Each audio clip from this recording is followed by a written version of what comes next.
Hello everyone, welcome to PW only IAS. आज है हमारा chapter number 13 according to the 7th addition.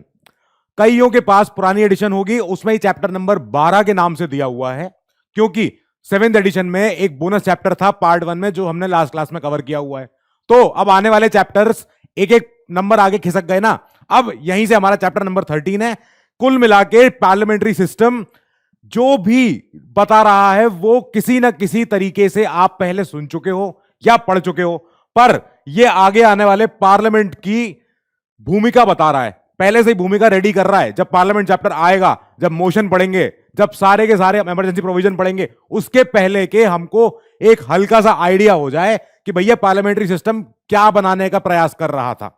तो article number 74 और 75 में हमारे सामने संविधान ने बोला कि ऐसा है, आप जब भी पार्लियामेंट का जिक्र करोगे सबसे पहले कॉन्स्टिट्यूशन में 74 75 आर्टिकल देखना, और वो ये बताएंगे कि क्या काउंसिल ऑफ मिनिस्टर होगी headed by a prime minister, जो एड एंड एडवाइस करेगा ये इनको राष्ट्रपति को। और इसके अलावा जो ये काउंसिल ऑफ मिनिस्टर्स हैं, ये सारे के सारे पार्लियामेंट के लिए रिस्पॉन्सिबल होंगे। यही भाषा है 74 75 की।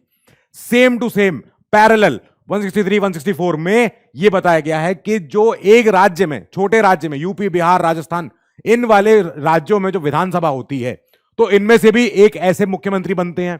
तो मुख्यमंत्री और उनका काउंसिल ऑफ मिनिस्टर जो होगा वो एडवाइस करेगा गवर्नर साहब को, सेम तरीके से जैसे राष्ट्रपति को किया जाता है प्राइम मिनिस्टर की कैबिनेट के द्वारा। अब सेम चीज है दोनों आर्टिकल्स में, तो हमने उनको यहीं के मेंशन कर दिया है। सेंटर के लिए ये, स्टेट्स के लिए ये। कई बच्चों को मैं डाउट देख रहा हूं कि स्टेट के नाम पे कंफ्यूजन हो रहा है। कभी कंफ्यूज मत होना, जब ऐसा स्टेट्स लिखा होगा तो समझ में आ जाएगा कि भैया वो एक राज्य की बात हो रही है, छोटे यूपी बिहार राजस्थान बंगाल एमपी छत्तीसगढ़। जब स्टेट की बात करूंगा मैं, स्टेट माने नेशनल लेवल पे, या state as a machinery as a whole, तो उसमें क्या क्या आएगा? उसमें पार्लियामेंट आएगा, उसमें एग्जीक्यूटिव आएगा, उसमें जुडिशरी आएगी। जुडिशरी का कौन सा वाला एक्शन जो स्टेट का पार्ट बनता है, ठीक है। अब उसमें कई सारी हाई लेवल कमिटीज हैं, कमीशंस हैं, बहुत सारे इंडिपेंडेंट बॉडीज हैं जो स्टेट का रोल निभा रही हैं। वहां पे स्टेट एक बहुत बड़ा एक बहुत बड़ा, जैसे कहते हैं ना, विराट रूप लेता है कि स्टेट ये भी कर सकता है, स्टेट ये नहीं कर सकता है, स्टेट लोगों को ये मुहैया कराएगा, ये स्टेट लोगों से नहीं छीनेगा, ऐसी सारी बात है। जब भी लोकतांत्रिक सरकार होगी मॉडर्न आज के जमाने में, तो या तो वो दो फॉर्म में होगी, या तो पार्लियामेंट्री होगी या प्रेसिडेंशियल होगी। एक और भी होती है, तीसरी, याद है, जिसको मैं लिखता हूं कि सेमी, ठीक है, इसके बारे में। पर जो डेमोक्रेटिक गवर्नमेंट होगी वो या तो प्रेसिडेंशियल फॉर्म में होगी, एक सिंगल बड़ा एग्जीक्यूटिव, या फिर पार्लियामेंट्री फॉर्म में होगी। तो इनमें क्या फर्क है? मेजर जो मेन चीज है वो ये है कि जब भी रिस्पॉन्सिबिलिटी की बात आएगी वहीं से तय हो जाएगा कि ये कैसी वाली सरकार है। अब क्या है यहां पे जब पार्लियामेंट्री फॉर्म ऑफ गवर्नमेंट होती है, जिसका और भी नाम है, कई लोगों ने नाम दिए कैबिनेट गवर्नमेंट, या रिस्पॉन्सिबल गवर्नमेंट, या Westminster model of government. Westminster क्यों? क्योंकि जो ब्रिटेन का जो पार्लियामेंट है उस बिल्डिंग को कहते हैं वेस्टमिंस्टर हाउस, ठीक है। वहां पे हाउस ऑफ कॉमन्स है, वहां पे हाउस ऑफ लॉर्ड्स है। तो वो जो थेम्स नदी के किनारे जो आप देखते हो ना, बड़ी सी इमारत है, बहुत शाही लगती है। कब की बनी है? सन 1400-1500 की बनी हुई है। तो उस वेस्टमिंस्टर ब्लॉक को हम बोलते हैं कि यहां से उत्थान हुआ है आजकल की फेमस मॉडर्न डेमोक्रेटिक गवर्नमेंट्स का, जो मॉडल है पार्लियामेंट्री फॉर्म ऑफ गवर्नमेंट के। तो वहां की गवर्नमेंट को, क्योंकि वो इतने पुराने हैं, उतने पहले थे, उन्होंने ही अपने भाई वर्ल्ड में जहां जहां उन्होंने कॉलोनाइज किया, तो बाहर जाके उन देशों को भी उन्होंने पार्लियामेंट्री फॉर्म ऑफ गवर्नमेंट दिया। लोगों ने बोला ये तो आप ही का वाला है, तो हम आपके नाम से बुलाएंगे, बड़ा अच्छा नाम लग रहा है, वेस्टमिंस्टर हाउस। तो Westminster block, Westminster model of government. तो वेस्टमिंस्टर उस बिल्डिंग का नाम है जिसका, जैसे हम कहते हैं भाई हमारा संसद, तो हमारे संसद का जो बिल्डिंग है, ऐसे ही वहां की बिल्डिंग का नाम हो गया वेस्टमिंस्टर। अब यहां पे दो चीजें होंगी, अंदर लोगों का ग्रुप होगा। मैं ग्रुप की तरह समझाता हूं, अभी समझ में आ जाएगा, बहुत आसान है। मान लो आप सारे लोग हो, ठीक है, ये सारे आप लोग हैं, हम सब इंडियंस हैं। हमने क्या किया? हम सब इंडियंस ने इलेक्शन में वोट दिया। अब इंडियंस ने वोट देके ऐसे 543 लोगों को चुन के भेजा। कहां भेजा? पार्लियामेंट में, लोकसभा में भेजे। लोकसभा के इलेक्शन होते हैं हर 5 साल में, जिसमें आप जाते हो, अपना मार्क लगा के आते हो, वोट दबा के आते हो। तो वहां से हमने भेजे 550 लोग लेजिस्लेचर में, विधायिका में, पार्लियामेंट के लोअर हाउस में जिसका नाम है लोकसभा, जिसका फ्लोर हरा होता है, राज्यसभा का लाल होता है। इसके पीछे भी रीजन है, बहुत अच्छे रीजन है इसके पीछे। तो उस फ्लोर पे जाके जब ये 550 लोग जाएंगे, इनमें से एक मेजॉरिटी लोग होंगे जो एक ग्रुप के होंगे, एक पार्टी के होंगे, एक आदर्श पे चलने वाले लोग होंगे, एक आइडियोलॉजी के लोग होंगे। जो मेजॉरिटी होंगे वो बोलेंगे राष्ट्रपति जी से, मालिक हम बनाएंगे सरकार, हम बना सकते हैं सरकार। राष्ट्रपति बोलेंगे पहले प्रूव करो अपनी मेजॉरिटी, फिर फ्लोर टेस्ट होगा, सब कुछ होगा। फिर उसके बाद जो सरकार जो बना रहा है उस प्राणी को हम कहते हैं कि वो एग्जीक्यूटिव का पार्ट है। अब एग्जीक्यूटिव माने कार्यपालिका, जो एग्जीक्यूट करेगा, जो लेजिस्लेचर ये कानून बना रहा है उस कानून का पालन करवाने की जिम्मेदारी एग्जीक्यूटिव की होगी। अब इन 550 लोगों में से जो यहां बैठे हैं, यहां से निकलेंगे कम से कम 70 से 80 ऐसे लोगों का मंत्री दल, 70-80 लोगों का मंत्री दल होता है। वो होते हैं काउंसिल ऑफ मिनिस्टर्स। अब ये council of ministers is headed by the prime minister. Prime minister जो होते हैं वो इन 70-80 लोगों के पार्ट होते हैं और इनके मुखिया होते हैं।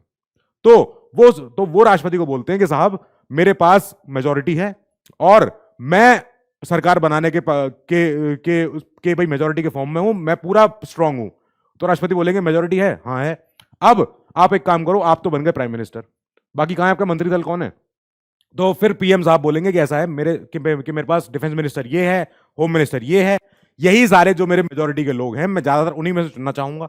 जरूरी नहीं है कि मंत्री दल में हमेशा एक जो रूलिंग पार्टी है उसी के मंत्री हों। वो मंत्री कोई भी बना सकते हैं, बस हाउस के मेंबर होने चाहिए। पर ज्यादातर क्या होता है, जो रूलिंग पार्टी होती है वो अपने ही लोगों को मंत्री दल पे शामिल करती है। अक्सर कई बार हमने पुराने सरकारों में देखा भी था, आपको अगर याद भी नहीं होगा, कि विपक्ष में से भी किसी एक को बुला के हमने मंत्री बनाया हुआ है। पहले की सरकार ऐसे होती थी, बहुत स्ट्रांग, बहुत स्टेट्समैन लोग, बड़े बड़े लोग। तो क्या हुआ, जैसा इनका रिश्ता होगा between the executive and the legislative organs of the government, वैसे वैसे हम फर्क देख लेंगे कि क्या क्या है।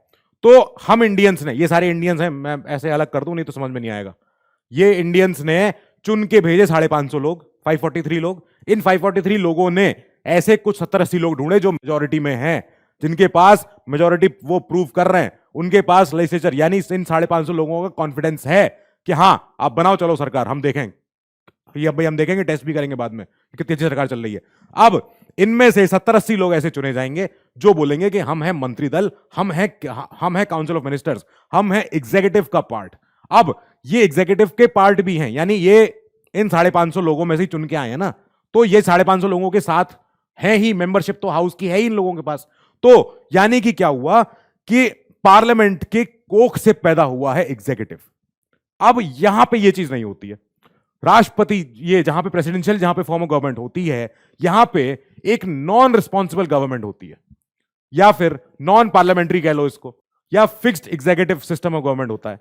यहां पे एग्जीक्यूटिव और लेजिस्लेचर में कोई भी रिश्ता नहीं होता।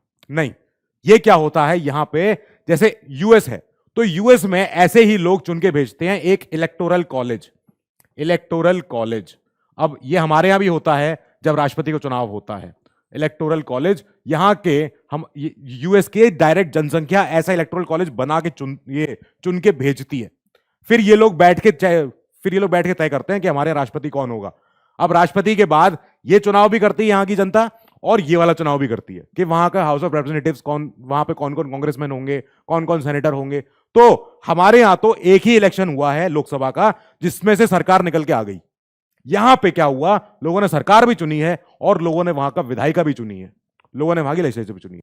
तो यहां पे है कुल मिला के जो एग्जीक्यूटिव है इसके पास है नो रिस्पॉन्सिबिलिटी। बस यहां पे रिस्पॉन्सिबिलिटी है इन लोगों की इनके प्रति और इन सब की हमारे प्रति, यहां पे कुछ नहीं है। यहां पे एग्जीक्यूटिव की कोई जिम्मेदारी नहीं है। एग्जीक्यूटिव वहां जो राष्ट्रपति के अंडर जितने पूरा एडमिनिस्ट्रेशन है, जितना पूरा स्ट्रक्चर है, वो इनको जवाबदेह नहीं है, वो इनकी मर्जी से नहीं चल रहा है। ठीक है, वो ये भी जनता से चुन के आए हैं, ये भी जनता से चुन के आए हैं, दोनों के पास अपनी अपनी पूरी सेपरेशन ऑफ पावर है, सबकी अलग अलग पावर है। ये हुआ है इन दोनों भाई डेमोक्रेटिक गवर्नमेंट्स में फर्क। कहां कहां देखने को मिली हमको ये, कनाडा में, ब्रिटेन में जहां से उत्थान हुआ है पार्लियामेंट्री फॉर्म ऑफ गवर्नमेंट का, जापान में, इंडिया में, यहां पे यहां पे हम देखते हैं कि हमारे यहां है पार्लियामेंट्री फॉर्म ऑफ गवर्नमेंट, और प्रेसिडेंशियल फॉर्म ऑफ गवर्नमेंट कहां कहां पर है? Russia, US, Brazil, even Mexico for that matter. तो यहां इन जगहों पे हम देख रहे हैं कि एक राष्ट्रपति होता है, वो बहुत ही ज्यादा इंपॉर्टेंट होता है, वो हेड ऑफ स्टेट भी है, वो हेड ऑफ गवर्नमेंट भी है, ये सबसे बड़ा वहां का ये सर्वे सर्वा है वहां का। तो अब है ही है, डिफैक्टो है, ये रहेंगे। नेक्स्ट आएगा हमारा एक पॉइंट कि दो तरह की हैं, पार्लियामेंट्री है और भाई प्रेसिडेंशियल फॉर्म ऑफ गवर्नमेंट है। इनमें क्या क्या है? एक जो पार्लियामेंट्री फॉर्म में जो हम एक एस्पेक्ट बस समझ जाना, कभी नहीं भूलना कि executive is responsible to the legislature for its policies and acts. Acts माने कोई कानून वाला एक्ट नहीं, मतलब कदम, क्या कदम उठा रहे हो। यहां पे इसको एक्शंस और इनएक्शन भी बोल सकते हो आप, एक्शंस एंड इनएक्शंस, दोनों चीजें, कि आपने क्या किया और क्या नहीं किया। ये सारी हरकतों के लिए भी आप जिम्मेदार होगे लेजिस्लेचर को। जो आप ये फ्लोर देख रहे हो, ये फ्लोर है सदन के लोअर हाउस का, जिसका नाम है लोकसभा। यहां पे हम डायरेक्ट अपने एमपी चुन के भेजते हैं, हम और आप जैसे इंडियंस। अब इन एमपीज में से जो स्पीकर साहब के राइट साइड जो लोग होंगे, वो होगी रूलिंग पार्टी। जनरली ये एक नॉर्म है, नॉर्म हो सकता है कभी ऐसा, भाई कोई मजबूरी नहीं है कि यहीं बैठो, पर कस्टम है, शुरू से बना आया है फॉर्म, तो क्यों बदलो। तो यहां जो लोग बैठेंगे वो बोले जाएंगे कि ये रूलिंग पार्टी के लोग हैं, ये सत्ता दल के लोग हैं, इनके पास सत्ता है। अब यहां इधर के लोग हैं, इधर के जो लोग हैं और पीछे के भी लोग होंगे, ये लोग इन लोगों से सवाल पूछेंगे कि बताओ कब काम करोगे, या कब रुकोगे ये काम करने से, रुक जाओ मत करो ये काम। तो यानी कि ये चीज जो है, हमारा एग्जीक्यूटिव जो है वो लेजिस्लेचर के लिए जिम्मेदार है। ये सारे के सारे जो लोग हैं, इनमें से कोई ये नहीं बोल सकते, अगर मान लो ये साहब हैं, तो ये साहब ये नहीं कह सकते कि मैं नहीं जानता इन मैडम को, या ये इन मैडम के एक्शन मेरे ऊपर रिफ्लेक्ट नहीं करते हैं। नहीं, ऐसा नहीं हो सकता है। आप सबके सब साथ हो, आप पूरे पूरे एक साथ एक ग्रुप बना के इस पूरे लेजिस्लेचर के लिए आप जिम्मेदार हो। यू ऑल स्विम टुगेदर, आप साथ ही तैरोगे, and you all sink together, और साथ ही डूबोगे। बाद में ये नहीं होगा जब नो कॉन्फिडेंस जब मोशन पास नहीं हो पाएगा, या नो कॉन्फिडेंस मोशन जब पास हो जाएगा, जब सरकार गिरानी होगी, तब एक मैडम उठ के या एक साहब उठ के नहीं कहेंगे नहीं नहीं नहीं मैं नहीं जाऊंगा सरकार से। नहीं, सारे के सारे जाओगे, भले तुमने काम किया हो, बहुत अच्छा किया हो, नहीं किया हो, कुछ भी फर्क नहीं पड़ता। अगर नो कॉन्फिडेंस मोशन पास हो गया, यू आर आउट, सरकार गई। फिर नई सरकार बनेगी, राष्ट्रपति बोलेंगे कि बताओ कौन बना हमारा सरकार। तो एग्जीक्यूटिव जो हुआ वो रिस्पॉन्सिबल है। ये एग्जीक्यूटिव हमारा जो मंत्री दल होता है, जो सत्ताधारी दल होता है, जिसके पास एक्चुअल स्वॉर्ड होती है, तलवार होती है एग्जीक्यूटिव की, एडमिनिस्ट्रेशन की। तो ये लोग इस हाउस के प्रति जिम्मेदार हैं, इस हाउस के प्रति इन लोगों की जवाबदेही है। ये लोग इनका पूरा पूरा मतलब जैसे कहते हैं ना, they are bounded by the questions, bounded and they are बहुत ज्यादा लिमिटेड है। तो एब्सोल्यूट मेजॉरिटी अगर है तब तो आप कुछ भी करा लोगे, लेकिन जब तक एब्सोल्यूट नहीं है, तब फिर पार्लियामेंट आपसे ऐसे ऐसे क्वेश्चन पूछेगी, घुमा घुमा के, फिरा फिरा के, लिख के, ओरल, कैसे भी दो, आंसर दो जरूर। अब प्रेसिडेंशियल फॉर्म ऑफ गवर्नमेंट में जो एग्जीक्यूटिव होता है, जिसके जो मुखिया होते हैं, वो होते हैं हेड ऑफ द गवर्नमेंट। वो हेड ऑफ गवर्नमेंट इनके प्रति कोई जवाबदेही नहीं है। ये वहां का लेजिस्लेचर है, ये वहां का हाउस ऑफ रिप्रेजेंटेटिव है। देख रहे हो, एक स्पीकर साहब बैठे हुए हैं, उनके सामने सारे के सारे मेंबर्स हैं, ये सारे कांग्रेसमैन हैं, कांग्रेसमैन। तो वहां जैसे हमारा पार्लियामेंट है, ऐसे वहां पे बोलते हैं कांग्रेस। तो वहां पे कांग्रेस के दो हाउसेस होते हैं, house of representatives, house of, और दूसरा होता है सेनेट। तो सेनेट जो हमारा राज्यसभा है, ऐसा ही मान लो, दो हाउसेस हैं वहां भी और यहां भी। तो इसको बोलते हैं हम Congress. Congress is equal to house of representatives plus senate, दोनों चीजें से। अब कांग्रेस कुछ भी पूछती रहे, मन नहीं तो नहीं जवाब देंगे, नहीं दे रहे। Executive is not responsible to the legislature for its policies and acts, नहीं है, नहीं जिम्मेदार हैं। Executive is constitutionally independent of the legislature in respect of its term in office, क्योंकि ये अपने आप चुन के आए हैं ऐसे इलेक्टोरल कॉलेज से। ऐसे कई लोग थे जो ये वहां के यूएस के नागरिक हैं। इन लोगों ने क्या किया, इन लोगों ने एक चुना है इलेक्टोरल कॉलेज। इलेक्टोरल कॉलेज का भूमिका बस इतनी होती है कि इन्हें राष्ट्रपति का चुनाव करवाना होता है, बस। राष्ट्रपति के चुनाव के बाद ये जो इलेक्टोरल कॉलेज है ये भंग हो जाता है, इसकी अहमियत खत्म हो जाती है। फिर ये इलेक्टोरल कॉलेज एक राष्ट्रपति चुनता है। इलेक्टोरल कॉलेज क्या होता है? इलेक्टोरल कॉलेज कुछ नहीं है, ये जो यूएस के नागरिक हैं, इन लोगों ने एक इतने नंबर ऑफ लोग चुने हैं जितने की कांग्रेस की स्ट्रेंथ है। पर ये कांग्रेस में नहीं है, ठीक है। इन लोगों ने, जो यूएस के नागरिक हैं, जो 30 करोड़ पॉपुलेशन है वहां की, 40 करोड़ 50 करोड़, इन लोगों ने कुल मिला के ऐसे कुछ 700-800 लोग चुने होंगे जो equal to number of these many people हैं। इतने ही लोग होंगे, जितने इतने ये लोग हैं उतनी ही स्ट्रेंथ इसकी होगी। फिर ये 700-800 लोग मिलके एक राष्ट्रपति को चुनाव करेंगे। अब ये चुनाव करने के बाद ये इलेक्टोरल कॉलेज भंग कर दिया जाएगा, इसकी अहमियत खत्म हो गई, इसका काम खत्म हो गया। अब 4 साल बाद दोबारा याद किया जाएगा इसको, जब दोबारा राष्ट्रपति का चुनाव होना होगा। एक बार ये चुन के आ गए, ये अपना काम करेंगे, अपने एक्ट्स लाएंगे, अपना कुछ भी, ये लोग बहुत सारे एक्ट्स लेके आते हैं, वो यहां पे हर समय बुलाए नहीं जाएंगे कि बताओ भाई क्यों कर रहे हो ऐसा काम या क्यों नहीं कर रहे हो ऐसा काम। लेजिस्लेचर का काम वहां अलग होता है, इनका काम वहां अलग होता है, ये एग्जीक्यूटिव है। अब क्या होता है, जैसे एक बहुत बड़े पॉलिटिकल साइंटिस्ट थे, तो उनकी कोट है, बहुत अच्छी कोट है। कोट क्या है कि the sword of the administration, sword माने तलवार, तो जो एडमिनिस्ट्रेशन की, प्रशासन की जो तलवार होती है, वो तलवार तो होती है एग्जीक्यूटिव के पास, पर एडमिनिस्ट्रेशन का, प्रशासन का जो पर्स होता है, थैला जिसमें रुपया होता है, वो थैला होता है लेजिस्लेचर के पास। समझ में आ गया मतलब क्या है, कि काम कराने वाली बॉडी ये है, पर काम के लिए रिसोर्स देने वाली, पैसे देने वाली, सब सारे संसाधन निकालने वाली बॉडी ये कहलाएगी। सेम हमारे यहां भी है, एग्जीक्यूटिव हमारे यहां काम कर सकता है, हमारे एग्जीक्यूटिव के पास तलवार है काम करवाने की, काम करने की, पर वो काम करने के लिए पैसा चाहिए, रुपया चाहिए, संसाधन चाहिए, रिसोर्स चाहिए, सारे सारे यस नो चाहिए, परमिशन चाहिए, वो परमिशन देगा ये, ठीक है। क्योंकि ये लोग बड़ी बॉडी है, ये लोग चुन के आए हैं, ये जनता के प्रतिनिधि हैं, जनता की मैंडेट है इनके पास। तो ये था हमारा। अब प्राइम मिनिस्टर और उसकी कैबिनेट के ऊपर एक विचार है जो कई लोग सही भी ठहराते हैं, कई लोग कहते हैं कि नहीं नहीं ये तो अभी ऐसा नहीं है, ऐसा नहीं है, आप लोग ज्यादा बोल रहे हो उसको। तो पास्ट में क्या होता था, शुरू में प्राइम मिनिस्टर का एक लैटिन वर्ड में बोला जाता था प्राइमस इंटर पैरेस, मतलब फर्स्ट अमंग्स द इक्वल्स, कि जितने काउंसिल ऑफ मिनिस्टर्स हैं, जितने ये मेंबर्स हैं, ये सारे जितने home minister, defence minister, minister of culture, minister of कोई भी ट्रैवल अफेयर्स, तो ये सारे के सारे जो मंत्री हैं ये सब बराबर हैं, इनका ओहदा सबका बराबर है, कोई मंत्री ऊपर नीचे छोटा बड़ा नहीं है। पर जो प्राइम मिनिस्टर हैं वो बस इन सब इक्वलों में पहले हैं, बस इतना समझ जाओ। अब लेकिन हमने देखा कि यार भले ही आप कह रहे हो इक्वल है, भले ही सब कुछ है, पर जो प्राइम मिनिस्टर की जो पावर होती है, उनका इंफ्लुएंस होता है, पोजीशन होती है, ये बढ़ती ही गई है। क्योंकि ब्रिटेन में अब ऐसे कई लोग थे जो बोलते थे, जैसे क्रॉसमैन ये वहां के पॉलिटिकल थिंकर हैं, क्रॉसमैन हुए या मैकिन्टॉश हुए, तो मैकिन्टॉश कोई एप्पल वाला पीसी नहीं है, ठीक है।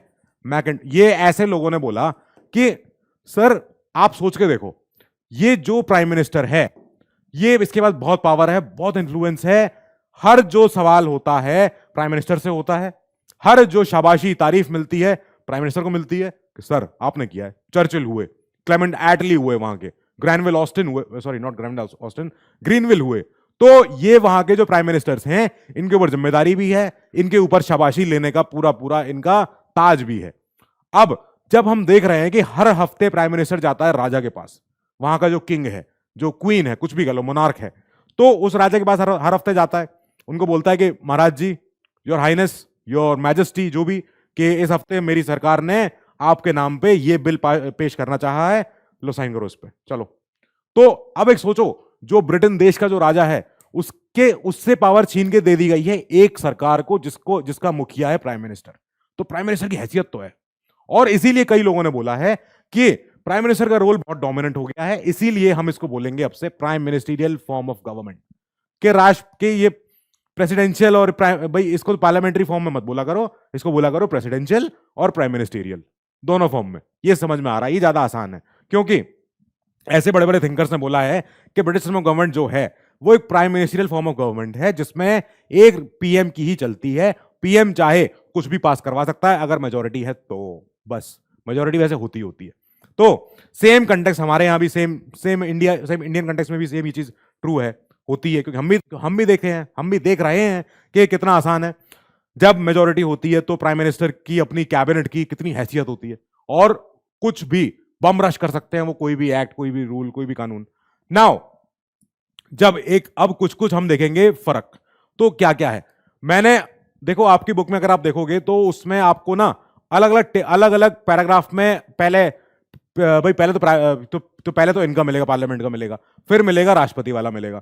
मैंने दोनों को क्लब कर दिया ताकि आराम से एक दूसरे को सामने रख के आप समझ जाओगे। नाउ क्या हुआ है, पार्लियामेंट्री फॉर्म ऑफ गवर्नमेंट में एक नॉमिनल एग्जीक्यूटिव होगा, एक रियल एग्जीक्यूटिव होगा। सर क्या कह रहे हो आप, ये क्या होता है?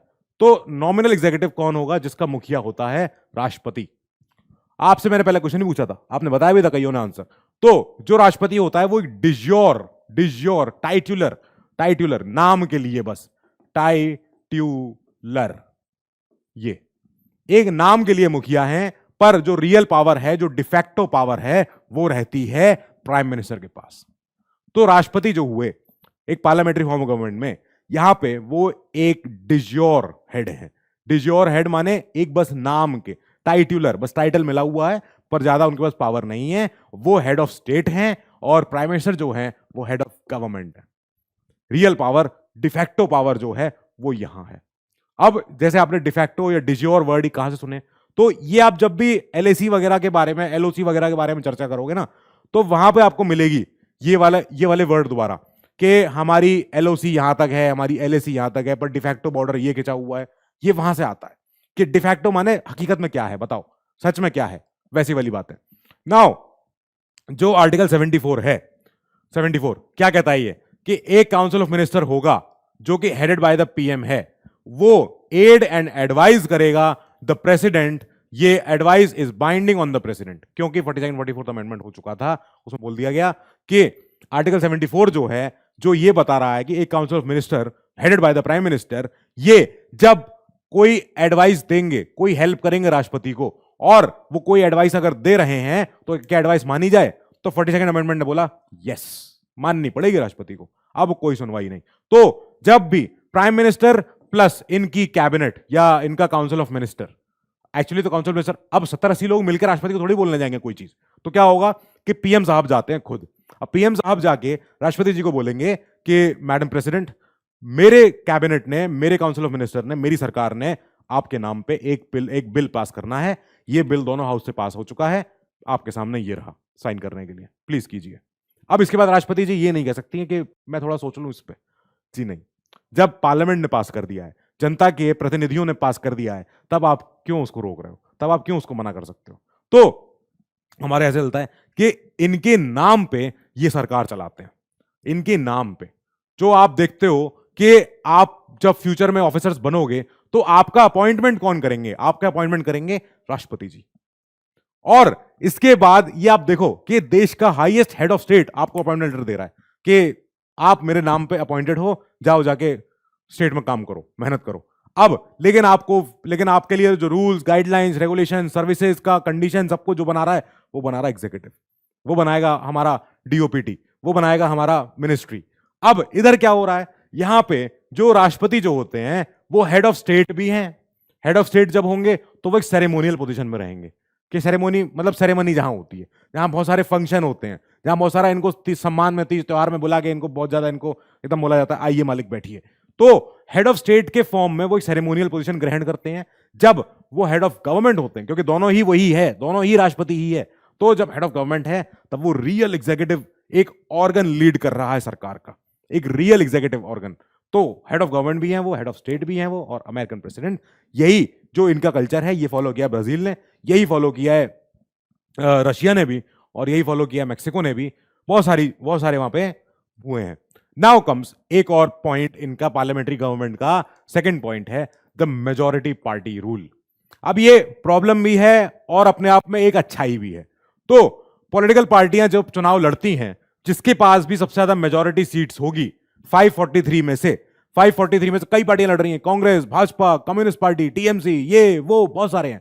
अब इनमें से जिसके पास मेजॉरिटी होगी वही लोकसभा में अपना दावा पेश कर सकता है कि हाँ साहब मैं सरकार बना सकता हूं, मेरे पास लोग हैं, मेरे पास नंबर्स हैं, मेरे पास मेजॉरिटी है।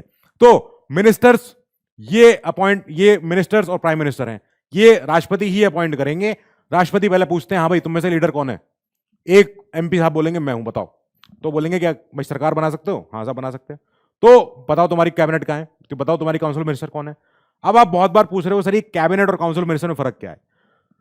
70-80 लोग एक काउंसिल ऑफ मिनिस्टर बना रहे हैं, काउंसिल ऑफ मिनिस्टर्स, मिनिस्टर्स का, मंत्रियों का दल। अब उसमें से कुछ चुनिंदा ऐसे डिपार्टमेंट हैं जो बहुत इंपॉर्टेंट है, जिनके साथ पीएम को रोज उठना बैठना है। अब मिनिस्ट्री ऑफ कॉटेज इंडस्ट्री है, तो प्राइम मिनिस्टर का रोज का काम नहीं है कॉटेज इंडस्ट्री, ये भी कॉटेज इंडस्ट्री से बात करना, या कोई minister of state for tribal affairs या फॉर कल्चरल अफेयर्स। तो ये वाले ऑटोनोमस काम जो मिनिस्टर अपने आप कर सकता है, ठीक है करो, पर कई ऐसे डिपार्टमेंट है जो बहुत इंपॉर्टेंट है, जैसे गृह मंत्रालय, जैसे फॉरेन मिनिस्ट्री, जैसे डिफेंस मिनिस्ट्री। तो ये सारे जितने आप समझ रहे, फाइनेंस मिनिस्ट्री, तो ये जितने इंपॉर्टेंट मंत्रियों का जो ग्रुप होगा, इंपॉर्टेंट वाले पोर्टफोलियो इनके पास बड़ा है कि इनके पास 50 काम है। होम मिनिस्ट्री के अंदर कम कितने डिपार्टमेंट है अंदाजा भी नहीं होगा आपको। अब ये सारे मंत्रियों के साथ पीएम को रोज उठना बैठना है। तो 70-80 लोगों के बजाय पीएम साहब कहते हैं तुम 70-80 में से मैं ऐसे 10-12 चुन रहा हूं जो इंपॉर्टेंट है, जिनके साथ मुझे रोज बात करनी पड़ेगी, रोज मीटिंग लेनी पड़ेगी, रोज रोज कॉल, रोज मीटिंग होनी है। तो इनको मैं बोलूंगा ये मेरी कैबिनेट है, तुम 70-80 दल सारे के सारे मेरे मंत्री दल हो। यस, अब मैं तुमसे हर हफ्ते मिल लिया, हर महीने मिल लिया, 2 महीने में एक बार मिल लिया, ठीक है, अपना काम करते रहो, बढ़िया कर रहे हो। मैं इन लोगों से मुझे डेली मिलना पड़ेगा, ऑलमोस्ट डेली मिलना ही मिलना पड़ेगा। होम मिनिस्ट्री से कैसे नहीं मिलना पड़ेगा, डिफेंस मिनिस्ट्री से कैसे नहीं मिलना पड़ेगा। आप फ्यूचर में डिफेंस सेक्रेटरी बनोगे, आप फ्यूचर में होम सेक्रेटरी बनोगे, तो आपका ऑलमोस्ट हर घंटा पीएमओ या कैबिनेट सचिव के साथ कॉल पे बीतेगा कि सर बताओ क्या करें आगे, कुछ गाइडलाइन दो, या हमारे एक प्रॉब्लम आ रही है, इस पर डिस्कशन करना है, या एक नया एक्ट लाना है, तो हम तीनों को चारों को मिलकर बैठ के काम करना पड़ेगा। तब जाके हम मंत्रियों को पेश करेंगे कि हमारे जो हमारे बॉसेस हैं कि लो सर ये हमने एक बिल बना लिया है, आप जाके इस पर बहस कर सकते हो पार्लियामेंट में, ठीक है, ऑल द बेस्ट। तो प्राइम मिनिस्टर का इलेक्शन, भाई जो प्राइम मिनिस्टर का जो अपॉइंटमेंट होगा वो तो डायरेक्ट होगा। राष्ट्रपति बोलेंगे अच्छा तुम बना लोगे अपनी सरकार, बोलेंगे हाँ बना लूंगा। तो पहले तो तुम बन जाओ पीएम, ठीक है, अच्छा बना दिया गया। अब तुम्हारा मंत्रिदल कहाँ है, ये भाई तुम्हारा कैबिनेट कहाँ है, काउंसिल मिनिस्टर कहाँ है। तो पीएम बोलेंगे मैं इनको बोलता हूं कि भाई राष्ट्रपति जी आप इनको बनाइए, इनको बनाइए, इनको बनाइए और इनको बनाइए, इन सबको बना दो आप। तो बोलेंगे ठीक है तुम कह रहे हो तो ठीक है, मैं मान रहा हूं। तो मिनिस्टर जो बनते हैं वो on the advice of prime minister बनेंगे। ये बहुत सही चीज है। कोलिशन ऑफ पार्टीज जब होती है, जहां पे किसी की मेजॉरिटी नहीं होती है, वहां फिर एक प्रॉब्लम होती है। वहां क्या होता है, जब मान लो एक बटी छुटी सरकार है, एक ऐसी सरकार है जिसमें कि किसी पार्टी के पास मेजॉरिटी नहीं है, एब्सोल्यूट मेजॉरिटी नहीं मिल पाई, तो क्या करेंगे, 2-3 पार्टियां मिलकर बोलेंगे एक काम करते हैं, हम और तुम हाथ मिला लेते हैं, हम और तुम तीनों चारों लोग मिलकर हम नंबर शो कर देंगे।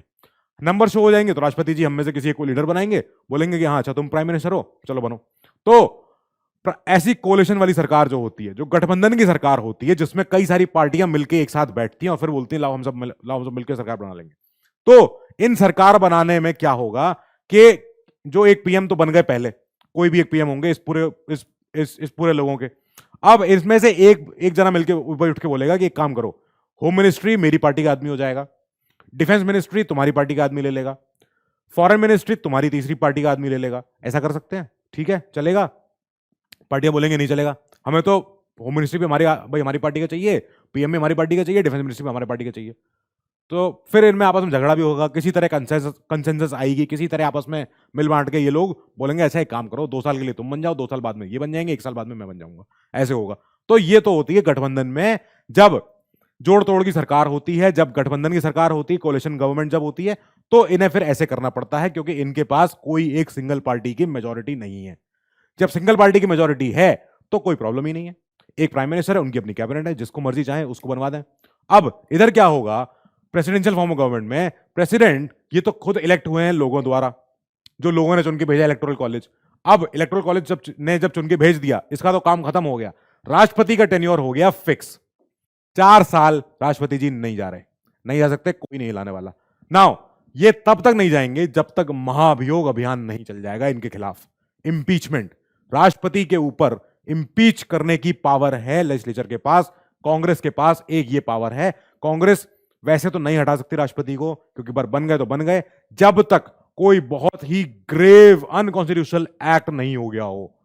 तीनों वर्ड बहुत इंपॉर्टेंट है, ग्रेव माने बहुत ही गंभीर, बहुत ही बड़ा तगड़ा, और अनकॉन्स्टिट्यूशनल मतलब असंवैधानिक, जो बिल्कुल कानूनन नहीं होगा। कोई इन्होंने ऐसा कदम किया, बहुत ही गंभीर असंवैधानिक कदम अगर उठा लिया, दैट मींस अब इंपीचमेंट प्रोसेस शुरू की जाएगी, राष्ट्रपति को उतारा जाएगा गद्दी से। हाल में यूएस प्रेसिडेंट के खिलाफ इंपीचमेंट अभियान चालू हुआ था, फिर उसका नतीजा भी कुछ नहीं हुआ। तो वो राष्ट्रपति कौन से थे याद है?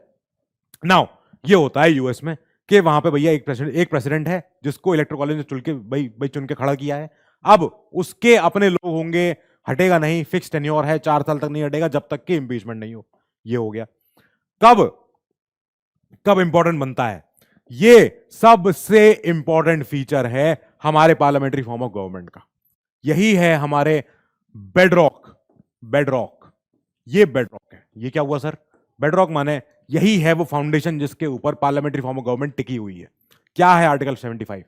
Ministers are collectively responsible to the parliament in general and Lok Sabha in particular. क्या बात है, देख रहे हो आप? जब भी आप देखते हो सदन में कार्रवाई चल रही है, भाई लोकसभा सेशन में है, और कई सारे एमपीज मिलके जब सरकार से क्वेश्चन पूछते हैं कि ये बताओ क्यों कर रहे हो, कैसे कर रहे हो, तब वो इस आर्टिकल 75 का आह्वान कर रहे होते हैं।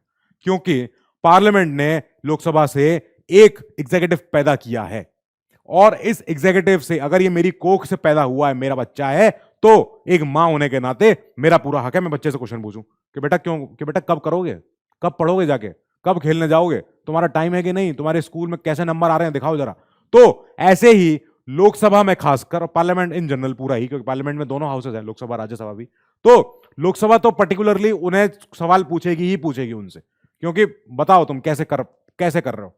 अब आपको याद है पुराने समय में, मुझे 2011 का यूपीए सरकार का टाइम याद है, जब मैं न्यूज देखता था, तो स्वर्गीय जो हमारी अभी भाई जो फॉरेन मिनिस्टर थी स्वर्गीय सुषमा स्वराज जी, तो कई बार ना कई ऐसे तीखी नोकझोंक होती थी जब मनमोहन सिंह जी की सरकार थी, तो सुषमा स्वराज जी उस समय विपक्ष में बैठती थी और कई तीखे हमले करती थी सरकार पे, सत्ता पे, बहुत एकदम हैवी हिटर्स, और बहुत कोई कभी ऐसी कड़वाहट के साथ बात नहीं करती थी, बहुत शालीनता के साथ, बहुत सज्जनता के साथ, बहुत अदब के साथ, शायराना अंदाज में। एक बार मुझे याद है, मैं पापा के साथ बैठ के अपना देख रहा था न्यूज, तो वो मैंने देखा कि उसमें ना सुषमा स्वराज जी ने क्वेश्चन के फॉर्म में पूछा है कि ये बताओ कि ये तुम कैसे कर रहे हो, तुम्हारी क्या लीडरशिप की क्वालिटीज है।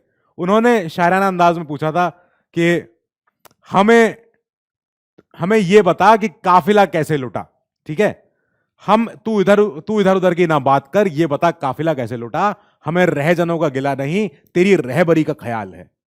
इसका मतलब क्या हुआ? इसका मतलब ये है कि तुम ये बताओ, तुम इतना आज रुपया टूट गया, इतना आज हमारा इकोनॉमी डाउन है, हाउ आपकी लीडरशिप पे क्वेश्चन है प्राइम मिनिस्टर जी, बताइए। तो प्राइम मिनिस्टर जी ने उसका जवाब भी शायराना अंदाज में ही दिया है। फिर इसके बाद उनमें और तीखी नोकझोंक होती थी कि हमें वफा की उम्मीद उनसे थी जिन्हें वफा का मतलब ही नहीं पता है। फिर सुषमा स्वराज जी फिर एक शायराना अंदाज में जवाब देती थी और कहती थी कि शायर के शायरी में एक रूल होता है कि एक शेर का भी उधार नहीं रखा जाता है, तो वो शेर का जवाब शेर के फॉर्म में ही देती थी, ठीक है। बहुत सारे शेर होते थे, जिंदगी का एक ही तराना है, एक तुम्हें याद नहीं एक हमें याद नहीं, तो ये सब होता था, ठीक है। ये उस समय के जब स्टेट्समैन लोग जब आपस में बहसें करते थे, तो मैं अपने पापा से पूछता था कि ये लोग इतना टाइम क्यों वेस्ट कर रहे हैं, ये लोग काम क्यों नहीं कर रहे हैं, ये लोग शायरियां क्यों कर रहे हैं, लोग हंस रहे हैं, ठिठोली कर रहे हैं। तो उन्होंने बताया था कि देखो, अगर ये नहीं होगा ना तो कुछ भी नहीं होगा। अगर सरकार जवाबदेह नहीं है, अगर वहां पार्लियामेंट में जिसका एक पहला काम है डिस्कशन करो, डेलिब्रेशन करो, एक तीखी नोकझोंक के बिना आपस में सवाल जवाब पूछो और पलटवार करो कि भाई कैसे कर रहे हो तुम जनता के लिए ऐसा काम, क्यों कर रहे हो ऐसा काम, या क्यों नहीं कर रहे हो ऐसा काम, तो ऐसे अगर सवाल जवाब नहीं होंगे, दैट मीन्स वो सरकार ऑटोक्रेटिक है, वो सरकार एक टिरेनिकल है, वो सरकार तानाशाही है, जो भी है। तो लोकसभा के पास पावर यहां तक भी है कि वो काउंसिल ऑफ मिनिस्टर्स को भंग कर सकती है by passing a no confidence motion. Lok Sabha में यह ताकत है। अगर नो कॉन्फिडेंस मोशन पारित हो गया, अविश्वास प्रस्ताव, तो अविश्वास प्रस्ताव के बाद लोकसभा का विश्वास नहीं है सरकार में, इस काउंसिल ऑफ मिनिस्टर्स की ग्रुप में, इनको बोलेंगे आप जाओ यहां, चलो तुमसे नहीं हो पाएगा। तो ये मंत्री पद से उतर के वापस एमपी बन जाएंगे। अभी भी ये जो मिनिस्टर्स थे, ये सारे के सारे मिनिस्टर्स मेंबर ऑफ पार्लियामेंट तो थे ही ना, तो मंत्री के पद से उतर के वापस एमपी बन जाएंगे, ये अपने आप वापस आके चुपचाप बैठ जाएंगे। फिर लोकसभा के 550 लोग बोलेंगे अब बताओ हम में से कौन है जो नई सरकार पेश कर सकता है। कोई नया आदमी दावा करेगा क्या साहब लाओ मैं बनाता हूं। पॉलिटिकल होमोजेनिटी, जो ये काउंसिल मिनिस्टर होता है, जनरली यूजुअली ये एक सेम आइडियोलॉजी के लोग होते हैं, एक सेम पॉलिटिकल पार्टी के लोग होते हैं, तो जाहिर बात है कि इनमें पॉलिटिकल होमोजेनिटी होगी, ये पॉलिटिकली आपस में कॉन्जॉइंड होंगे, अच्छे एक विचार रखेंगे, एक ही बात का विचार रखेंगे, कोई मतभेद नहीं होगा। अब मान लो मिनिस्टर्स में आपस में, होम मिनिस्ट्री डिफेंस मिनिस्ट्री में लड़ाई हो जाए आपस में, मैं नहीं जान दूंगा, डिफेंस मिनिस्ट्री कहेगी कैसे नहीं जान दोगे भाई, बॉर्डर पे जाना है, होम मिनिस्ट्री कहेगी नहीं मैं तो सारे हाईवे रोक दूंगा। ऐसे कैसे हो जाएगा, क्यों कर रहे हो ऐसा, क्यों करोगे? तो इसीलिए क्या होता है, जनरली एक पार्टी के मेंबर्स ही होते हैं जो मिनिस्टर्स बनते हैं काउंसिल में, और यही के सारे एक सेम आइडियोलॉजी रखते हैं। कोalition गवर्नमेंट में क्या होता है, फिर आती कंसेंसस, फिर आती है एक आपस में थोड़ा बहुत मेल मिलाप कि बताओ क्या बेस्ट है, क्या तुम्हारे लिए बेस्ट है, क्या हमारे लिए बेस्ट है, क्या देश के लिए बेस्ट है, ऐसे होता है वहां पे बात। प्रेसिडेंशियल फॉर्म ऑफ गवर्नमेंट में ऐसा कुछ है ही नहीं। जो यहां पे जो इतनी ज्यादा भाई रिस्पॉन्सिबिलिटी है, इतनी ज्यादा यहां पे एकदम सवाल जवाब के लिए जिम्मेदार है सरकार, यहां कुछ नहीं है। प्रेसिडेंट और उनके मंत्री, वहां पे सेक्रेटरी ऑफ स्टेट होता है, सेक्रेटरी ऑफ फॉरेन अफेयर्स होता है, सेक्रेटरी ऑफ होम अफेयर्स होता है, जो भी होता है, सेक्रेटरी ऑफ कॉमर्स होता है। तो वहां पे सेक्रेटरी का मतलब है मिनिस्टर, प्रॉपर मिनिस्टर। अब वो मंत्री पद का आदमी है, वो मंत्री लेवल का आदमी है। तो राष्ट्रपति और उनका पूरा कैबिनेट जो सेक्रेटरीज का है, ये रिस्पॉन्सिबल नहीं है to the Congress for their acts, for their inactions, actions and, मैं दोनों चीजें लिखता हूं हमेशा, एक्शंस एंड इनएक्शंस, काम करना और काम ना करना, दोनों ही चीजों में राष्ट्रपति और उनकी कैबिनेट की कोई जिम्मेदारी नहीं है कांग्रेस के प्रति। जाओ, नहीं बताएंगे, क्यों बताएं, नहीं बताएंगे। कैबिनेट का मतलब क्या हुआ, यही जो कैबिनेट की बात हो रही है, जो सेक्रेटरीज हैं, तो ये राष्ट्रपति जब काम करते हैं वहां पे यूएस में, ये पहले क्या करते हैं, पहले तो चुन के आ गए, हाँ साहब मैं राष्ट्रपति हो गया, अब बताओ। तो इनके जो चीफ ऑफ स्टाफ होगा, इनका जो व्हाइट हाउस का बहुत सारा स्टाफ होगा, बोलेगा मालिक पहले आपको चुनना है, आपका मंत्री दल, वो चुनो पहले, सबसे पहला काम वही करो। अच्छा बताओ कैसे करूं? तो जो व्हाइट हाउस के चीफ ऑफ स्टाफ के जो लोग होंगे, वो लोग बोलेंगे कि देखो हमारे पास, हमने कई ऐसे नाम चुन के रखे हुए हैं जो इस समय पे बहुत ही ज्यादा मतलब केपेबल लोग हैं। तो वहां पे एक कैबिनेट जो बनती है, वहां पे एक्सपर्ट लोग बुलाते हैं। राष्ट्रपति के पास जो कैबिनेट होगी, वो एक्चुअली में एक्सपर्ट लोग होंगे अपनी अपनी फील्ड के। नॉन इलेक्टेड बॉडी होगी, क्योंकि उनको जनता ने नहीं चुना है, ना इलेक्टोरल कॉलेज ने उनको चुना है, उनको खाली राष्ट्रपति, बस देश ने बस खाली राष्ट्रपति को चुना, राष्ट्रपति बाकी अपने किसी को बना ले। तो हमारे तो जितने 550 लोग हैं, ये पूरे के पूरे लोकसभा के जो एमपीज हैं, ये सारे के सारे चुन के तो हमने ही भेजे हैं ना, ये गए तो हमारे यहां से चुन के गए हैं। अब उनमें से कौन होम मिनिस्ट्री लेगा, कौन डिफेंस मिनिस्ट्री लेगा, कौन फॉरेन मिनिस्ट्री लेगा, ये आपस में ये जाने। तो हमारा क्या होगा, वो इनका क्या होगा, वो इलेक्शन नहीं हुआ है, वो एक एडवाइजरी बॉडी है, वो राष्ट्रपति को बस बता सकती है कि साहब हम आपके कैबिनेट हैं, पर हम प्यार से कह रहे हैं कि इंडिया आपको इन्विटेशन दे रहा है, इंडिया के यहाँ चले जाओ, नहीं जाओगे तो बाद में इंडिया आपसे बुरा मान जाएगा, इंडिया फिर आपसे ट्रेड नहीं करेगा, बहुत बड़ी बात हो जाएगी। अब ये खाली एडवाइस दे सकती है ये बॉडी, ये एक प्रेसिडेंट को पकड़ के हाथ मरोड़ के कह नहीं सकती चलो प्लेन में बैठो जाओ, वहां नहीं जा सकता। अब ऐसे नहीं हो सकता, वहां पे राष्ट्रपति सबसे पावरफुल पर्सन है इन द फ्री वर्ल्ड। बोलते हैं ना, आपने मूवीज में हिंदी में सुना होगा, the most powerful man in the free world, तो वही है राष्ट्रपति। क्यों है पावरफुल? क्योंकि उसके पास वो यूएस देश का मुखिया है, 22 ट्रिलियन की इकोनॉमी है वहां की, उस देश के पास जिसके पास सबसे ज्यादा फाइटर जेट्स हैं, न्यूक्लियर पावर है, वहां का वो सबसे टॉप ऑफिसर है, टॉप बिल्कुल हेड ऑफ स्टेट है। तो उसको तो एडवाइस दे सकता है ना कोई भी, हम में से कोई उसके तो नीचे ही होगा, कोई भी हो। तो selected and appointed by the president, राष्ट्रपति चुनेंगे, राष्ट्रपति के पास आएगा, सीवी आएगा, किसी का रेज्यूमे आएगा, किसी का बोलेंगे कि हाँ मुझे ये अच्छा लग रहा है इसको ले लो, इसको नहीं अच्छा लग रहा है मुझे, मैं नहीं जानता, इसको हटाओ इसे, तो ऐसे होगा। ये responsible only for him and removed by him. जब भी कैबिनेट वहां पे फंक्शन करती है, they work during the pleasure of the president, कि जब राष्ट्रपति का जब तक मंजूरी है, जब तक उनकी मर्जी है, तब तक उनकी सरकार, उनकी कैबिनेट उनकी चल रही है। राष्ट्रपति जिस दिन मन करेगा होम मिनिस्ट्री हटा देंगे, हटाओ चलो छोड़ दो इसको, तुमसे नहीं हो पाएगा, दूसरे को लाऊंगा मैं, फिर वहां पे दूसरा आदमी लाया जाएगा। हमारे यहाँ क्या होता है, इसके लिए पूरा लंबा चौड़ा प्रोसेस है, कैबिनेट में छेड़छाड़ करने के लिए कर सकते हैं राष्ट्रपति जी, मतलब पीएम जी, फिर उसके बाद नए मंत्री को शपथ दिलानी पड़ेगी, सब कुछ होगा। अब यहाँ पे डबल मेंबरशिप, जो आपको मैंने लास्ट स्लाइड में बताया कि मिनिस्टर जो होते हैं ये लोकसभा के भी मेंबर होते हैं, राज्यसभा के मेंबर भी होते हैं, और ये एग्जीक्यूटिव के, प्रशासन के मेंबर भी होते हैं मंत्रिदल, तो दोनों मेंबरशिप है इनके पास। यहां वो चीज नहीं है। अगर हमारे यहां कोई मिनिस्टर है, कोई मंत्रिदल है जो मेंबर नहीं है पार्लियामेंट का फॉर 6 मंथ से ज्यादा कंसेक्यूटिव मंथ्स, तो वो मिनिस्टर नहीं रह सकता। कल को ऐसा हो सकता है कि प्राइम मिनिस्टर मोदी जी चाहे तो मुझे मंत्री बना दें, ठीक है, मैं अभी आपको आज क्लास ले रहा हूं, पढ़ा रहा हूं, मुझे शाम को फोन आ जाए कि ऐसा है, आप पहुंचो जरा ऑफिस, साउथ साउथ ब्लॉक पहुंचो, और वहां पहुंच के राष्ट्रपति, वहां पहुंच के मुझसे मुझसे प्राइम मिनिस्टर जी बोले ऐसा है, तुम हो आज से मेरे लॉ मिनिस्टर। मैं कहूंगा अच्छा सर, पर मैं तो हाउस का मेंबर ही नहीं हूं। तो बोले आपके पास 6 महीने हैं, 6 महीने के अंदर आप लोकसभा या राज्यसभा किसी भी हाउस के मेंबर बन जाओ, आई डोंट नो, मैं नहीं जानता, पर 6 महीने के अंदर बन जाना। अगर आज मैंने आपको मंत्री बना दिया और आज से लेके 6 महीने तक अगर आप किसी हाउस के मेंबर नहीं बन पाए, या तो लोकसभा या राज्यसभा, कोई सा भी फर्क नहीं पड़ता, इन दोनों में से किसी के आप मेंबर बन जाओ, तब जाके आप मंत्री बने रहोगे, नहीं तो मुझे आपको हटाना पड़ेगा फिर 6 महीने बाद। फिर मैं क्या करूंगा, फिर मैं ट्राई करूंगा, मैं लोकसभा में जब मैं बन सकता हूं, कोई वैकेंसी है यहाँ पे, अगर नहीं है फिर मैं राज्यसभा के लिए ट्राई करूंगा कि साहब राज्यसभा का एमपी में कैसे बनूं, किसी तरह तो मुझे मेंबर बनना ही पड़ेगा, नहीं तो मेरा मंत्री पद चले जाएगा। तो अगर मुझे लॉ मिनिस्टर बने रहना है और प्राइम मिनिस्टर जी चाहते हैं कि मैं लॉ मिनिस्टर बना रहूं, तो मुझे 6 महीने के अंदर किसी न किसी हाउस की सदस्यता लेनी पड़ेगी। जो हमारे मिनिस्टर ऑफ फॉरेन अफेयर्स हैं, ये कौन से हाउस के मेंबर हैं, लोकसभा राज्यसभा, पता है? सीक्रेसी।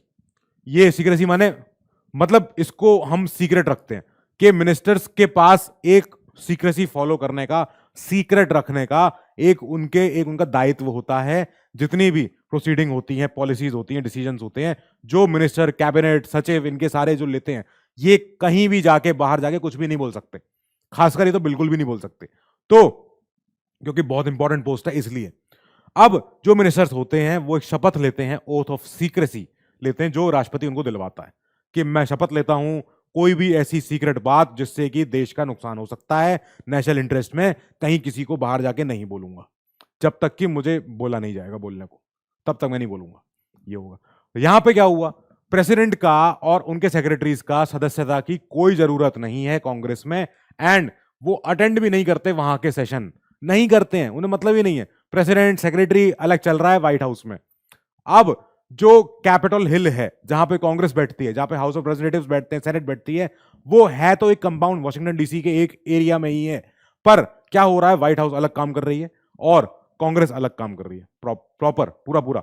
ये लोग कभी यहां नहीं जाते, ये लोग कभी कभी आते हैं व्हाइट हाउस मिलने आते हैं, हाँ भाई बताओ करोगे कि नहीं करोगे, नहीं तो एक्ट लाए तुम्हारे उधर, तो मान जाते हैं आपस में, लेकिन चलता रहता है। यहां पे कंप्लीट सेपरेशन ऑफ पावर देखोगे आप बिटवीन लेजिस्लेचर एंड एग्जीक्यूटिव, है पावर, यहां पे पावर बहुत है और बहुत ज्यादा आपस में बांट दिया गया है, बहुत बढ़िया। अब मेरिट्स एंड डिमेरिट्स इसके देखने हैं हमको पार्लियामेंट्री सिस्टम के फायदे क्या हैं, नुकसान क्या क्या हैं, इनको भी हमने ऐसे ही करके लिखा हुआ है। मेरिट्स हमको पता ही है कि कोऑपरेशन चलता है and between executive and legislature, क्योंकि एक ही हाउस के लोग हैं, एक ही मेंबर के, एक ही सदन में बैठते हैं, तो कोऑपरेशन, इंटरडिपेंडेंस माने एक दूसरे पे डिपेंड भी हो रहे हैं, आपस में डिपेंड हो रहे हैं। लेजिस्लेचर डिपेंड होती है एग्जीक्यूटिव पे कि बताओ कैसे काम होना है, आगे क्या करवा रहे हो हमसे, बताओ क्या काम है। और एग्जीक्यूटिव डिपेंड होता है लेजिस्लेचर पे बहुत सारे कारणों के लिए, पैसा इन्हीं से चाहिए, या सवाल जवाब यही पूछेंगे, जनता में जाके हल्ला मचा के आ जाएंगे। तो दोनों में अब जैसे प्राइम मिनिस्टर जी हैं, तो इनकी जिम्मेदारी है कि वो पार्लियामेंट को, लोकसभा को, राज्यसभा को एड्रेस करें, नहीं तो कल को ऑपोजिशन जाके जनता में, कोर्ट ऑफ पब्लिक ओपिनियन में कुछ भी बोल के आ जाएगी और हम फंस जाएंगे, सरकार की किरकिरी हो जाएगी।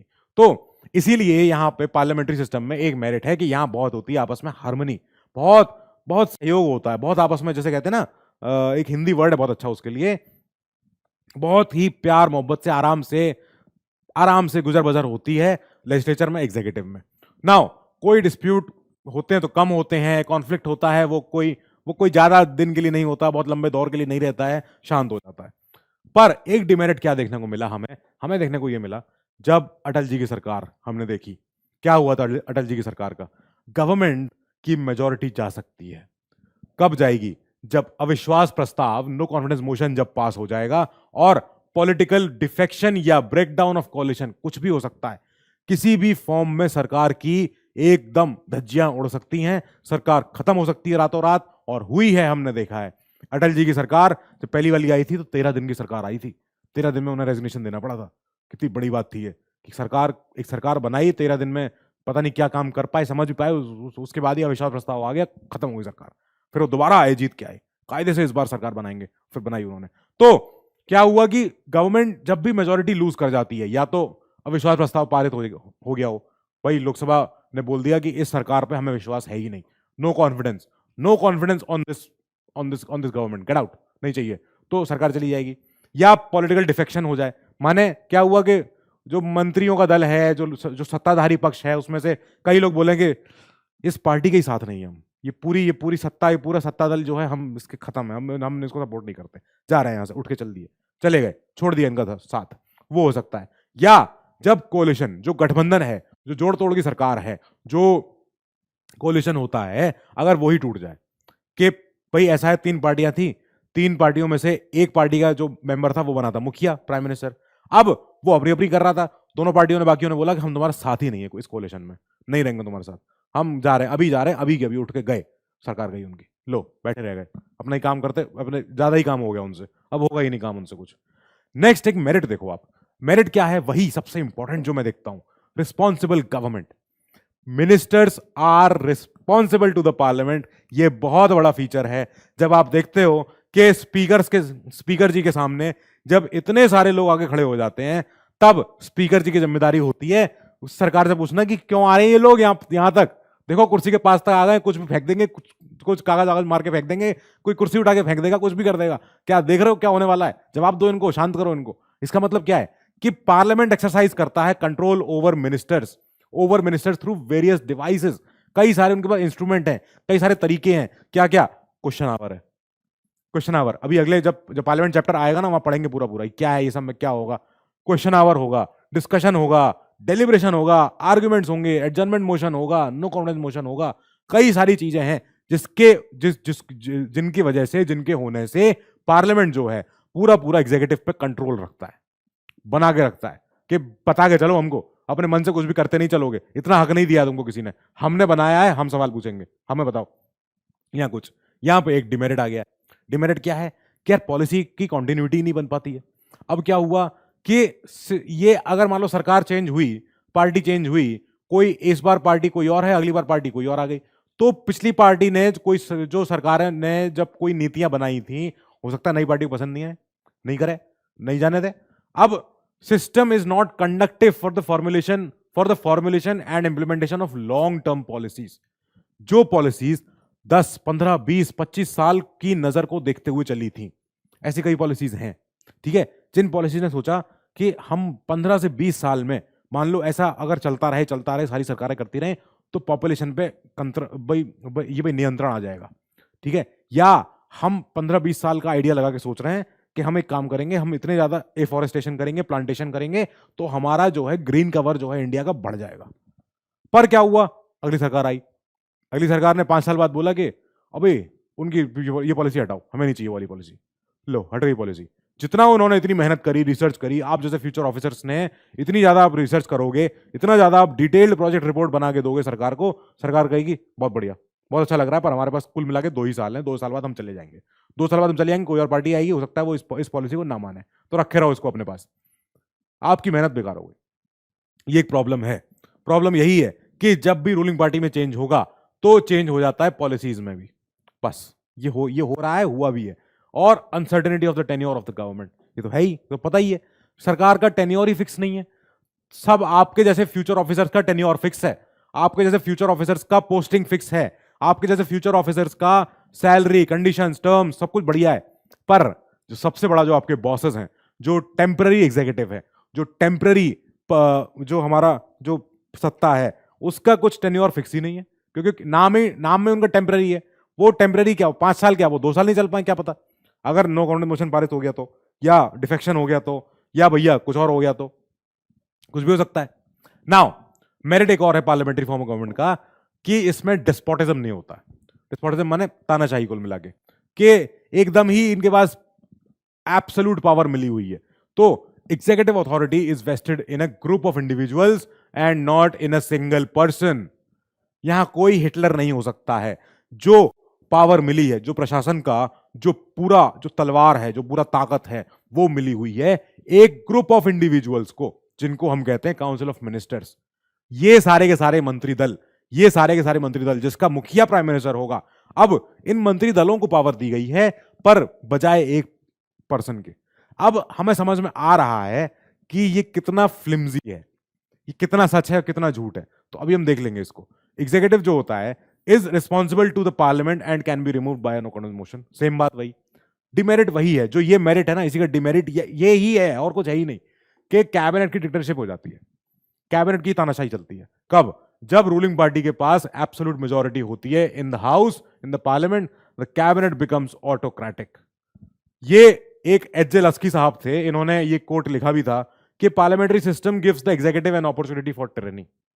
के पार्लियामेंट में क्या है, आपकी रूलिंग पार्टी की मेजॉरिटी है, तो आपकी कैबिनेट स्ट्रांग है, आपकी कैबिनेट के पास अब तो पावर, उन्हें पता है कि क्या पूरी मेजॉरिटी है, ले जाएंगे, कभी भी कोई भी आर्टिकल पास कराना होगा, कोई भी लॉ पास कराना होगा, करा देंगे, रात में पास करा देंगे, कभी पास करा देंगे, क्योंकि मेजॉरिटी हमारे पास है, नंबर हमारे पास है।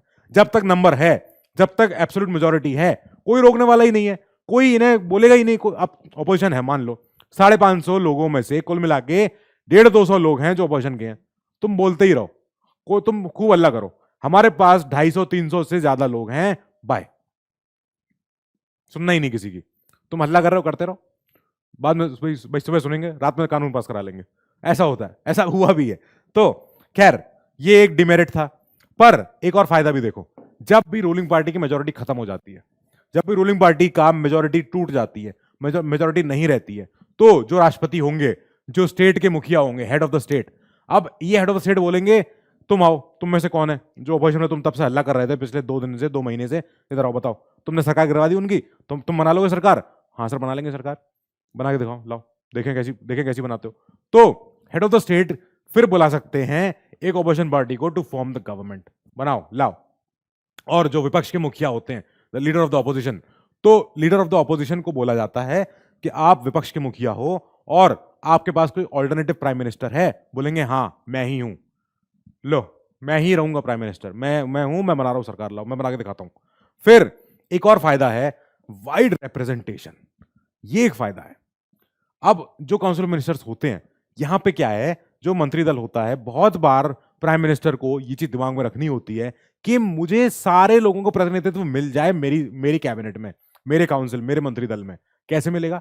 मैं विमेन मिनिस्टर रखूं कि जो महिलाओं के लिए, महिलाओं के इंटरेस्ट की बात करें, मैं ऐसे ट्राइबल लोगों को अपने साथ रखूं जो जनजातियों के लिए बात करें, मैं ऐसे गरीब तबके का या पिछड़े तबके का, जो शोषित वर्ग है, जो वंचित वर्ग है, मैं उन लोगों को ध्यान में रखूं कि मुझे ऐसा मिनिस्टर चाहिए जो मुझे उनकी बातें याद दिलाता रहे कि मुझे काम करना है, तो मुझे वो पिछड़ा वर्ग याद रहे, मेरे दिमाग में रहे। तो मैं ओबीसी मिनिस्टर रख सकता हूं, मैं मैं SC/ST मिनिस्टर रख सकता हूं, मैं एक प्राइम मिनिस्टर हूं, मैं अपने कैबिनेट में 33% विमेन आरक्षण कर दूं, लाओ मेरे कैबिनेट में 70-80 लोगों में से 33% जो होंगे वो खाली महिलाएं होंगी, ताकि महिलाओं का पूरा पूरा पूरा पूरा यहाँ पे जो है प्रतिनिधित्व होता रहे, रिप्रेजेंटेशन बना रहे। ये होता है। डिमेरिट देखो एक और, सेपरेशन ऑफ पावर के अगेंस्ट ही चला गया ये। कैसे? कि जब लेजिस्लेचर और executive are together and inseparable, तो फिर क्या ही मतलब है, फिर तो कैबिनेट ही है जो है, तो cabinet acts as a leader of legislature as well as the executive. आपको पता ही है कि जो प्राइम मिनिस्टर होते हैं उनके पास कोई बहुत ज्यादा ऐसी पावर होती है जिसको हम बोलते हैं कि वो लीडर ऑफ द हाउस है। सदन में, लोकसभा में, राज्यसभा में जब भी वो जाते हैं, तो लोकसभा में तो खासकर स्पीकर बोलते हैं मैं तो स्पीकर हूं, भले ही मैं थोड़ा ऊपर कुर्सी बैठता हूं, पर जो हाउस का, पूरे सदन का जो लीडर है वो है प्राइम मिनिस्टर, रूलिंग पार्टी का मुखिया, रूलिंग पार्टी का सत्ताधारी दल का हेड, वो होगा। एक और डिमेरिट देखो, जो गवर्नमेंट होती है वो एमेचर्स की होती है। एमेचर माने नौसीखी है, पता ही नहीं है, बना दिए गए कैसे भी।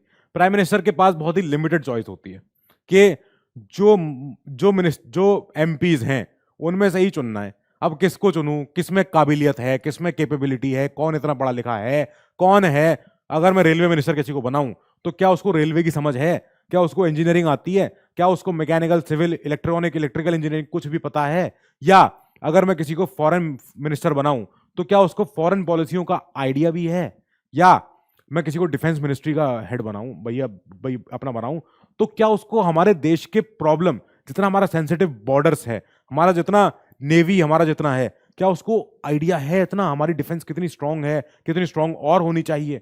तो प्राइम मिनिस्टर के पास यहाँ पे हमारे देखते हैं कि कई बार ऐसा हुआ है कि उनके पास बहुत ही लिमिटेड चॉइस रही है, जो उनको आपस में एमपी चुन के उनको मिल गए, उनको उन्हीं एमपीज में से एक एक मिनिस्टर ढूंढना पड़ेगा, बनाना पड़ेगा। अब उस मिनिस्टर को बनाने के बाद, हालांकि काम तो आप जैसे ऑफिसर्स ही करोगे, उनके अंडर सेक्रेटरी, जॉइंट सेक्रेटरी या जो भी अवर सचिव जो होते हैं, लेकिन क्या होगा कि मिनिस्टर्स की कैपेबिलिटी पे क्वेश्चन हो जाता है कि यार इन्हें तो पता ही नहीं है, ये तो बस जाके बैठे हुए हैं, सुबह जाते हैं शाम को आ जाते हैं, जो फाइलें दे दो इनके सामने वो साइन कर देंगे, जो जो इन्हें कुछ भी कह दो वो मान जाएंगे। तो ऐसे मिनिस्टर्स को हम बोलते हैं ये एमेचर्स हैं, इन्हें पता नहीं है अभी, बस जाके इन्हें गद्दी पे बैठा दिया गया है।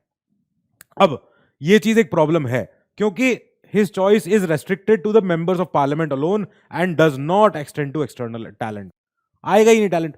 व्हाइट हाउस में वहां पे यूएस के पास एक फायदा है कि वहां पे जो राष्ट्रपति चुन के बैठता है, वो राष्ट्रपति के पास फिर एक आता है पूरा पूरा लिस्ट कि साहब ये केपेबल आदमी है, ये स्ट्रांग है, या ये हमारा एक, या ये हमारे यहाँ एक अभी एक पर्सन है जिसको पिछले 30 साल से फॉरेन पॉलिसी का ज्ञान है, ये ऑस्ट्रिया, ऑस्ट्रेलिया, वियना सब जगह हो आके घूम घूम के आया है, इसको बनाओ अपना सेक्रेटरी ऑफ स्टेट, इसको बनाओ अपना फॉरेन मिनिस्टर, इसको बनाओ अपना जो भी होता है फॉरेन सेक्रेटरी होता है। तो वहां पे एक्सटर्नल टैलेंट को ढूंढा जा सकता है। राष्ट्रपति का मन है कि मुझे चाहिए केपेबल आदमी, करके लाओ काम, चलो जाओ। जो वहाँ होम मिनिस्ट्री है जिसको कहते हैं सेक्रेटरी ऑफ स्टेट, तो वहाँ सेक्रेटरी ऑफ स्टेट बनना बहुत ज़्यादा स्ट्रांग बड़ी बात है कि भाई राष्ट्रपति की मुझ पर इतनी ट्रस्ट है, राष्ट्रपति मुझको इतना जिम्मेदार मानते हैं, इतना पढ़ा लिखा मानते हैं कि मुझे बनाया है होम मिनिस्ट्री का। यहाँ पे क्या है, अब जो एमपीज हैं वही एमपीज रहेंगे, उसके अलावा कोई कहाँ से लाओगे ढूंढना। तो कुल मिला के जब आप प्रेसिडेंशियल गवर्नमेंट को देखोगे, वहां पे आपको मेरिट दिख रहा है कि सरकार तो स्टेबल है, जब तक महाभियोग अभियान नहीं चल रहा है, जब तक इंपीचमेंट प्रोसेस नहीं चल रही है, तब तक सरकार सही है, ठीक है। और पॉलिसीज में एक डेफिनेटनेस है। डेफिनेटनेस ये क्या हुई कि हमेशा सरकार वहां पे बनने से पहले राष्ट्रपति बहुत बड़ा एजेंडा देता है कि मेरी सरकार के पहले 100 दिन मैं ये वाले कानून ला दूंगा, ये वाले कानून नहीं ला पाऊं, ये वाले कानून हटा दूंगा, ये अच्छा काम कर दूंगा, वो अच्छा काम कर दूंगा। पॉलिसी डेफिनेट होती है, बोल दिया करके देंगे। Now based on separation of powers, वहां पावर का बहुत सेपरेशन है, लेजिस्लेचर एग्जीक्यूटिव में अलग ही अलग अपने काम कर रहे हैं, दोनों एक ही काम करेंगे, एक ही काम करेंगे। यहां पे गवर्नमेंट बाय एक्सपर्ट्स होती है कि एक्सपर्ट से चुन लिया, नहीं चुना नहीं चुना, तुम भाई मेरिट होगी तो चुनेंगे। डीमेरिट देखो इस वाली सरकार के कि बिटवीन लेजिस्लेचर एंड एग्जीक्यूटिव के बीच में कॉन्फ्लिक्ट होंगे। जब आप एक साथ बैठ के काम करते ही नहीं हो और एक साथ चुन के नहीं आए हो सकता है हाउस में मेजॉरिटी हो डेमोक्रेटिक सरकार की, डेमोक्रेटिक पार्टी की। वहां पे दो पार्टियां हैं, मेन दो बड़ी मेजर पार्टियां हैं, एक है डेमोक्रेटिक पार्टी, एक है रिपब्लिकन पार्टी। तो हो सकता है हाउस में जो वहां कांग्रेस है, वहां पे कांग्रेस में मेजॉरिटी है डेमोक्रेटिक की, लेकिन जो प्रेसिडेंट है वो है रिपब्लिकन। अब लड़ो, बैठ के लड़ो, आपस में खूब लड़ो, हो तो वही होगा वहां पे। नॉन रिस्पॉन्सिबल गवर्नमेंट, सरकार रिस्पॉन्सिबल ही नहीं है, नहीं जवाब देंगे, नहीं आएंगे, नहीं आ रहे सदन में तुम्हारे, बात ही मत करो हमसे। May lead to autocracy, it may कि हो सकता है कि वहां पे थोड़ी सी ऑटोक्रेसी होने लगे कि सरकार एग्जीक्यूटिव एक ही है, वही अपने चलाएगा, वही अपनी करता रहेगा, किसी की नहीं सुनेगा, ये हो सकता है। नैरो रिप्रेजेंटेशन, अब भाई क्या है कि राष्ट्रपति ने चुना है, राष्ट्रपति का मन है कि वो किसको चुन रहा है, तो राष्ट्रपति के विवेक पे है कि उसको टैलेंट चाहिए। अब टैलेंट चाहे कहीं से भी आए, चाहे वो कोई अमेरिकन इंडियन हो, चाहे वो कोई अमेरिकन पाकिस्तानी हो, वो कोई अमेरिकन अफ्रीकन हो, कुछ भी हो सकता है। हो सकता है वहां पर रिप्रेजेंटेशन में सारे के सारे व्हाइट्स ही हों, वहीं के लोकल, वहां के अमेरिका के बॉर्न एंड ब्रॉट अप लोग हों, तो कुछ भी हो सकता है। वहां पे मेरिट की बात होगी, वहां पे खाली टैलेंट की बात होगी और दूसरी कोई बात नहीं होगी। ये हुआ है वहां पे। नाउ एक बार सम अप कर लो, इसको समझ में आ जाएगा। पार्लियामेंट्री ये रहे, प्रेसिडेंशियल ये रहे, सारे हमने अभी यही पढ़े हैं। Dual executive, real and nominal, ठीक है। Majority party rule, majority party जिसकी होगी वही चलाएगा। कलेक्टिव रिस्पॉन्सिबिलिटी, सबसे बड़ा एस्पेक्ट हमारे बेडरॉक हमारे डेमोक्रेसी का। पॉलिटिकल होमोजेनिटी, एक ही आदर्श के लोग हैं, एक आइडियोलॉजी के लोग हैं। डबल मेंबरशिप, मिनिस्टर भी हैं और हाउस के एमपी भी हैं as a member of parliament. Leadership of the prime minister इन्हीं की चलती है। Dissolution of the lower house, जब प्राइम मिनिस्टर राष्ट्रपति को परमिशन जब बोलेंगे कि मालिक, योर एक्सीलेंसी, राष्ट्रपति जी, लोअर हाउस को भाई लोकसभा को भंग कर दो। राष्ट्रपति बोलेंगे तुम चले जाओगे, बोलेंगे हाँ कर दो, भंग कर दो, ये नहीं चल पा रही सरकार और ना ये लोअर हाउस ठीक है, मैं दोबारा चुन के खड़ा हो जाऊंगा, मैं जीत जाऊंगा, पर इस हाउस को भंग कर दो। राष्ट्रपति बोलेंगे सोच लो, तुम्हारी सरकार है, तुम खड़े गिर जाओगे, बोले हाँ कर दो, गिरा दो। तो लोअर हाउस का डिसोल्यूशन भी हो सकता है। Fusion of powers, legislature plus executive के पास एक पावर्स का मिक्सचर है। प्रेसिडेंशियल में क्या है, एक सिंगल एग्जीक्यूटिव है, the only executive, real executive वही है, वही रहेगा। President and legislators are elected separately for a fix term. राष्ट्रपति और कांग्रेसमैन, जो लोग कानून बनाते हैं उधर वाले कांग्रेस वाले, वो लोग अलग अलग चुन के आते हैं अपने अपने अलग टर्म्स के लिए। नॉन रिस्पॉन्सिबिलिटी होती नहीं, कोई जिम्मेदारी नहीं है इनकी। Political homogeneity may not exist, हो सकता है ना हो। राष्ट्रपति के पास जो टैलेंट आया है, अगर वो रिपब्लिकन प्रेसिडेंट है तो उसके पास मान लो कोई टैलेंट है, अब वो टैलेंट जो सेक्रेटरी का आया, मतलब जो सेक्रेटरी आए, हो सकता है वो उनकी आइडियोलॉजी से मैच नहीं करते हो, नहीं कर सकते, बहुत बार नहीं करते हैं। हम, हमारे कुछ आदर्श हैं, हम उससे कैसे झुकें? हम तुम्हारे नीचे काम कर रहे हैं ठीक है, पर मेरे कुछ अपने उसूल हैं, मैं उसके नीचे थोड़ी काम करूंगा। सिंगल मेंबरशिप, या तो आप सेक्रेटरी हो या आप कांग्रेसमैन हो, दोनों में से कोई एक ही हो सकते हो, दोनों नहीं हो सकते हो। डोमिनेशन ऑफ प्रेसिडेंट, राष्ट्रपति, यूएस प्रेसिडेंट, औकात, औकात उसी की है। No dissolution of lower house, वहां हाउस ऑफ रिप्रेजेंटेटिव का ऐसे भंग नहीं हो सकती जो ये यहां कर सकते हैं। तो सेपरेशन ऑफ पावर्स, पावर्स हमेशा सेपरेट रहती है, लोकसभा की अलग, राज्य भाई इसकी सॉरी कांग्रेस की अलग, और भाई इनके राष्ट्रपति की अलग। इतने सब के डीमेरिट्स पढ़ने के बाद भी हमने क्यों चुना ये, हमने क्यों ये चुना पार्लियामेंट्री सिस्टम, क्या मिला हमको ऐसा खास? तो के एम मुंशी जी ने बोला है इस चीज के लिए कि देखो, हम पिछले 1905 1910 से हम देख रहे हैं, हम 1909 से देख रहे हैं कि एक some form of, some kind of responsibility has been introduced in the governance of this country. हमारे देश में वाइसरॉय के पास भी जो एग्जीक्यूटिव काउंसिल था, पहले शुरू में वाइसरॉय के एग्जीक्यूटिव काउंसिल में कोई जवाबदेही नहीं थी, जो वहां का याद है, इंडियन सेंट्रल लेजिस्लेटिव काउंसिल, क्या था ये? अब ये एक बॉडी थी जिसमें देश के लोग चुन के जा रहे थे, वहां जाके बैठ रहे थे, पर वो वाइसरॉय के एग्जीक्यूटिव काउंसिल से कोई सवाल पूछ ही नहीं सकते थे। जो वाइसरॉय का एग्जीक्यूटिव काउंसिल था, वाइसरॉय का जो एग्जीक्यूटिव काउंसिल था, याद है 1+4 आया, याद आया? तो उस एग्जीक्यूटिव काउंसिल से ये लोग कभी सवाल पूछते ही नहीं थे शुरू में। बाद में जब बाद में काउंसिल से एक्ट आए, सब कुछ आया, फिर उसके बाद इन्हें समझ में आ गया कि अब तो जवाबदेही देनी पड़ेगी, वाइसरॉय का जो एग्जीक्यूटिव काउंसिल होगा वो कुछ कुछ चीजों पे जिम्मेदार होगा इन लोगों के लिए।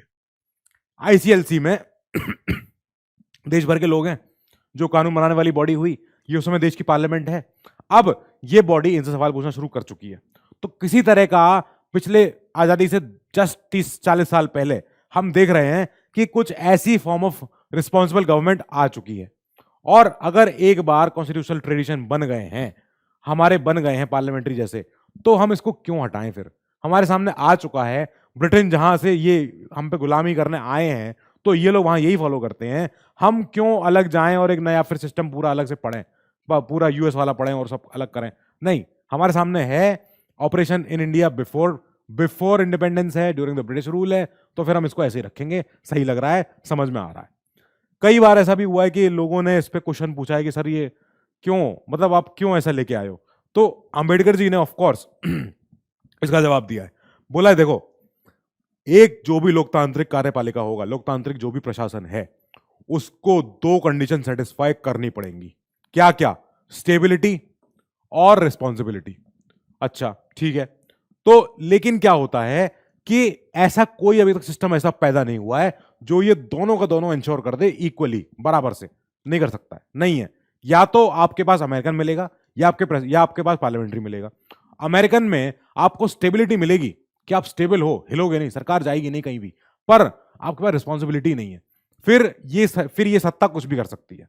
पर ब्रिटिश सिस्टम में, पार्लियामेंट्री फॉर्म ऑफ गवर्नमेंट में क्या होगा कि आपके पास रिस्पॉन्सिबिलिटी ज्यादा है। आप जिम्मेदार हो हाउस के प्रति, जिम्मेदार हो हाउस के लोगों के प्रति, जो खुद जिम्मेदार हैं इंडियंस के प्रति। तो इसका मतलब है कि मैं जब संविधान लिख रहा था, मैंने संविधान जब पढ़ा है, तो मैं मान के चल रहा हूं कि मुझे चाहिए, I prefer more responsibility than more stability. बस अगर हमारे यहां लोकतांत्रिक प्रशासन बस रिस्पॉन्सिबल भी हो गया, स्टेबल होता रहे, बाद में देख लेंगे, पर उसको रिस्पॉन्सिबल होना पड़ेगा, क्योंकि अभी समय में आजाद हुए हैं। मैं देखना चाहता हूं कि कोई भी तानाशाह दूसरा पैदा ना हो। ये सर का कोट था अंबेडकर जी का। नेक्स्ट कम्स टू एक और पॉइंट कि ये भी तो है कि हमको लेजिस्लेटिव और एग्जीक्यूटिव कॉन्फ्लिक्ट्स रोकने थे। हम जस्ट आजाद हुए थे, हम एकदम आजाद हुए हैं, और हम तब से देख रहे थे कि यूएस में तो लड़ाइयां हो रही हैं। निक्सन के, रीगन के, इन सब के टाइम में, आइजनहावर के टाइम में खूब झगड़े हो रहे हैं। लेजिस्लेचर अलग ही, कांग्रेस अलग चल रही है, प्रेसिडेंट अलग चल रहा है, खूब आपस में तू मैं हो रही है, तो ये चीज ना हो। हम we wanted to avoid the conflicts between legislature and executive, ये करना ही था, which are bound to occur, ये होने ही होने हैं in the presidential system prevalent in USA, ये होगा ही होगा। और हमारे जो फ्रेमर्स कॉन्स्टिट्यूशन चाहते थे कि that would be conducted to the manifold development of the country, just आजाद हुए हैं यार, काम तो करने देंगे, तब तो काम हो अगर ये लड़ते रहे तो हो गया काम, फिर तो होता ही रहेगा, नहीं हो पाएगा। हमारा सोसाइटी का नेचर कैसा है, इतना इतना ज्यादा कॉम्प्लेक्स स्ट्रक्चर है हमारा, इतना ज्यादा हमारा हेट्रोजेनियस स्टेट्स हैं, इतना ज्यादा हमारे प्लूरल सोसाइटी है, मल्टी रिलीजियस्टिक है, मल्टी लिंग्विस्टिक है, इतने ज्यादा धर्म हैं, इतनी ज्यादा वहां पे यहाँ पे हमारे देश में लैंग्वेजेस हैं, कल्चर है, ट्रेडिशन है, सब स्टेट का अपना। अगर वल्लभ भाई पटेल जी नहीं होते, सरदार जी के बिना ये देश ऐसा अखंड आपको आज नहीं दिखता। सब अपने अपने आपस में आइडेंटिटी के लिए लड़ रहे हैं, सब लड़ रहे हैं खड़े होके कि हम जा रहे हैं, आजाद हो रहे हैं, हम नहीं रहेंगे साथ में। वो तो सरदार जी थे, उन्होंने कहा सुबह नहीं देख पाओगे निजाम, बता रहे हैं। तो इन लोगों ने जो हमें आज एक देश किसी तरह जोड़ के दे दिया है, हमें इसको संभाल के रखना है। और हमारे इस इंडियन सोसाइटी को रिप्रेजेंट करने के लिए parliamentary system as it offers greater scope for representation, for giving representation to various sections, हमको रखना पड़ेगा इन लोगों के लिए interest and reasons in the government. कितने अलग अलग प्रांत हैं, अलग अलग धर्म हैं, अलग अलग जातियां हैं, अलग अलग लैंग्वेजेस हैं, अलग अलग कल्चर है, अलग अलग रहन सहन का तरीके हैं, तो इन सबको रिप्रेजेंटेशन मिल जाता है in this parliamentary form of government. अगर ये नहीं होगा तो फिर कैसे आप कर पाओगे, कैसे सब लोगों का प्रतिनिधित्व आपको दिल्ली में, केंद्र में, सेंटर में, पार्लियामेंट में आपको दिख पाएगा, सरकार में, फिर उसके तौर पे। इसके लिए भी जरूरी है। नाउ इंडियन और ब्रिटिश मॉडल में कुछ कुछ फर्क भी है। पार्लियामेंट का हमारा स्ट्रक्चर, उनका स्ट्रक्चर, क्या क्या फर्क है कि भाई देखो, इंडिया का तो रिपब्लिकन सिस्टम है, जिसकी क्या मतलब है, गणतंत्र हैं हम। और ब्रिटिश का क्या है भैया, ब्रिटिश का मोनार्किकल सिस्टम है, वहां पे राजा होता है, वहां राजा का बेटा राजा ही बनता है। खैर चलो, ये तो फिल्मी डायलॉग है। जहां हेड ऑफ स्टेट जो एक इलेक्ट होके आता है, जो चुन के आता है, दैट इज देश का कॉमन मैन, देश का एक कॉमन इंडियन सिटीजन। वो भी अगर चुन के देश की हाईएस्ट गद्दी पे जाके बैठ सकता है, दैट मीन्स वो देश रिपब्लिक है, दैट मीन्स वो देश गणतंत्र है। हमारे इंडिया में जो हमारी हर एक्सीलेंसी द्रौपदी मुर्मू जी मैडम, जब ये एक बहुत ही हम्बल बैकग्राउंड से आती हैं, एक बहुत ही उड़ीसा के पिछड़े इलाके से आती हैं, तो इसका मतलब ये है कि हमारे देश का कोई भी नागरिक अगर सपने देखता है राष्ट्रपति बनने के, तो वो बन सकता है। यहां पे क्या है, किंग चार्ल्स हैं बेचारे, 70 साल से बैठे थे इंतजार में कब राजा बने, कब राजा बने, क्योंकि राजा तो हमें बनना है, हमें पता है ये बात। जिस दिन ये पैदा हुए थे उसी दिन तय हो चुका था कि क्वीन एलिजाबेथ II के बाद जो राजा होगा वो राजा होगा अगला किंग चार्ल्स। तब तक ये ड्यूक ऑफ एडिनबर्ग हैं, तब तक ये प्रिंस हैं, तब तक ये कुछ भी कह लो। 70 साल की उम्र के ये प्रिंस थे ये, जब तक इनकी मम्मी की डेथ नहीं हुई थी। तो अनफॉर्चुनेटली जब इनकी मम्मी की डेथ हुई तो ये एक बैड न्यूज के तौर पे इनको दी जाती है कि your majesty, your mother has passed away and now you have to have this crown. तो फिर ये क्राउन है, ये रहा इनका क्राउन। तो इस क्राउन को फिर इनको पहनना पड़ता है और इसको फिर ये राजा बनते हैं। तो 70 साल की उम्र पे ये राजा बने। अब इनका जो अगला बड़ा बेटा है, कौन है वो, अगला राजा वही बनेगा। वो ये बात तय हो चुकी, ये बात नहीं हिलेगी। नाउ ब्रिटिश सिस्टम में एक और चीज है, it is based on the doctrine of the sovereignty of the parliament. वहां जो पार्लियामेंट है वो सुप्रीम है, सबसे ऊपर है, सबसे बड़ा है, बहुत पावरफुल है। वहां का पार्लियामेंट सब कुछ कर सकता है राजा के नाम पे। राजा खाली साइन करेंगे, चुपचाप साइन करके चुपचाप बैठ जाएंगे। यहां का जो पार्लियामेंट है ब्रिटेन का, सुप्रीम है। कोई कोर्ट वोट, कोई जुडिशरी, उन्हें कोई फर्क नहीं पड़ता। नहीं, हमें चाहिए तो चाहिए, अभी करना है तो अभी करेंगे। पार्लियामेंट माने वहां का जितना हाउस ऑफ कॉमन्स और हाउस ऑफ लॉर्ड्स मिला के पूरा। तो इंडिया में क्या है, ये लिमिटेड एंड रेस्ट्रिक्टेड पावर्स हैं हमारे पार्लियामेंट के पास। क्यों? क्योंकि हमारे यहाँ है एक रिटन संविधान, एक जुडिशियल रिव्यू की स्थापना, एक फेडरल सिस्टम है हमारे यहाँ, सेंटर स्टेट पूरे रिलेशन बनाने पड़ेंगे, और फंडामेंटल राइट्स है हमारे यहाँ। हर चीज नहीं कर सकते हो हमारे यहाँ। आप हमारे यहाँ कुछ कुछ बंदिशें हैं पार्लियामेंट के पास, वो आपको समझनी पड़ेंगी। ब्रिटेन में जो प्राइम मिनिस्टर होगा वो मेंबर होना चाहिए हाउस ऑफ कॉमन्स का, लोअर हाउस का। हमारे यहां जो प्राइम मिनिस्टर होगा वो किसी भी हाउस से हो सकता है, कोई फर्क नहीं पड़ता। Modi ji, Manmohan Singh ji, plus Indira Gandhi ji, madam Indira Gandhi ji. एक और नाम आपको पता होना चाहिए, एक नाम और है जो हमारे प्राइम मिनिस्टर राज्यसभा से आए थे, ठीक है, ये बताना जरूर। Now usually the members of parliament alone are appointed as ministers in Britain, कि यहां पे जो मेंबर ऑफ पार्लियामेंट होते हैं ये मिनिस्टर अपने आप बन जाते हैं। यहां पे क्या होता है, a person who is not a member of parliament can also be appointed as a minister but for a maximum period of 6 months. मैंने बताया ना कि मोदी जी ने मुझे चुना, उसको बोला कि आदित्य आज से बनोगे तुम मेरे लॉ मिनिस्टर। मैंने कहा मालिक मैंने कभी लोकसभा में आज तक गया भी नहीं हूं, मैंने तो कभी हाउस के सदन पे कभी पैर भी नहीं रखा है। बोले हाँ बन जाओ, अभी से बन जाओ, और 6 महीने 6 महीने में इलेक्शन कहीं से भी जीत लो, Lok Sabha Rajya Sabha I don't know, पर जीत लेना, नहीं तो बेटा हटाना पड़ेगा। बोलूंगा सर मैं कहाँ लड़ूं जाके? बोले ऑल द बेस्ट, तुम जानो, मैं नहीं जानता। तो 6 महीने के अंदर मुझे अपना इलेक्शन कहीं ना कहीं से जीतना पड़ेगा, तब जाके मैं एक अपने मंत्री पद को बचाए रख सकता हूं।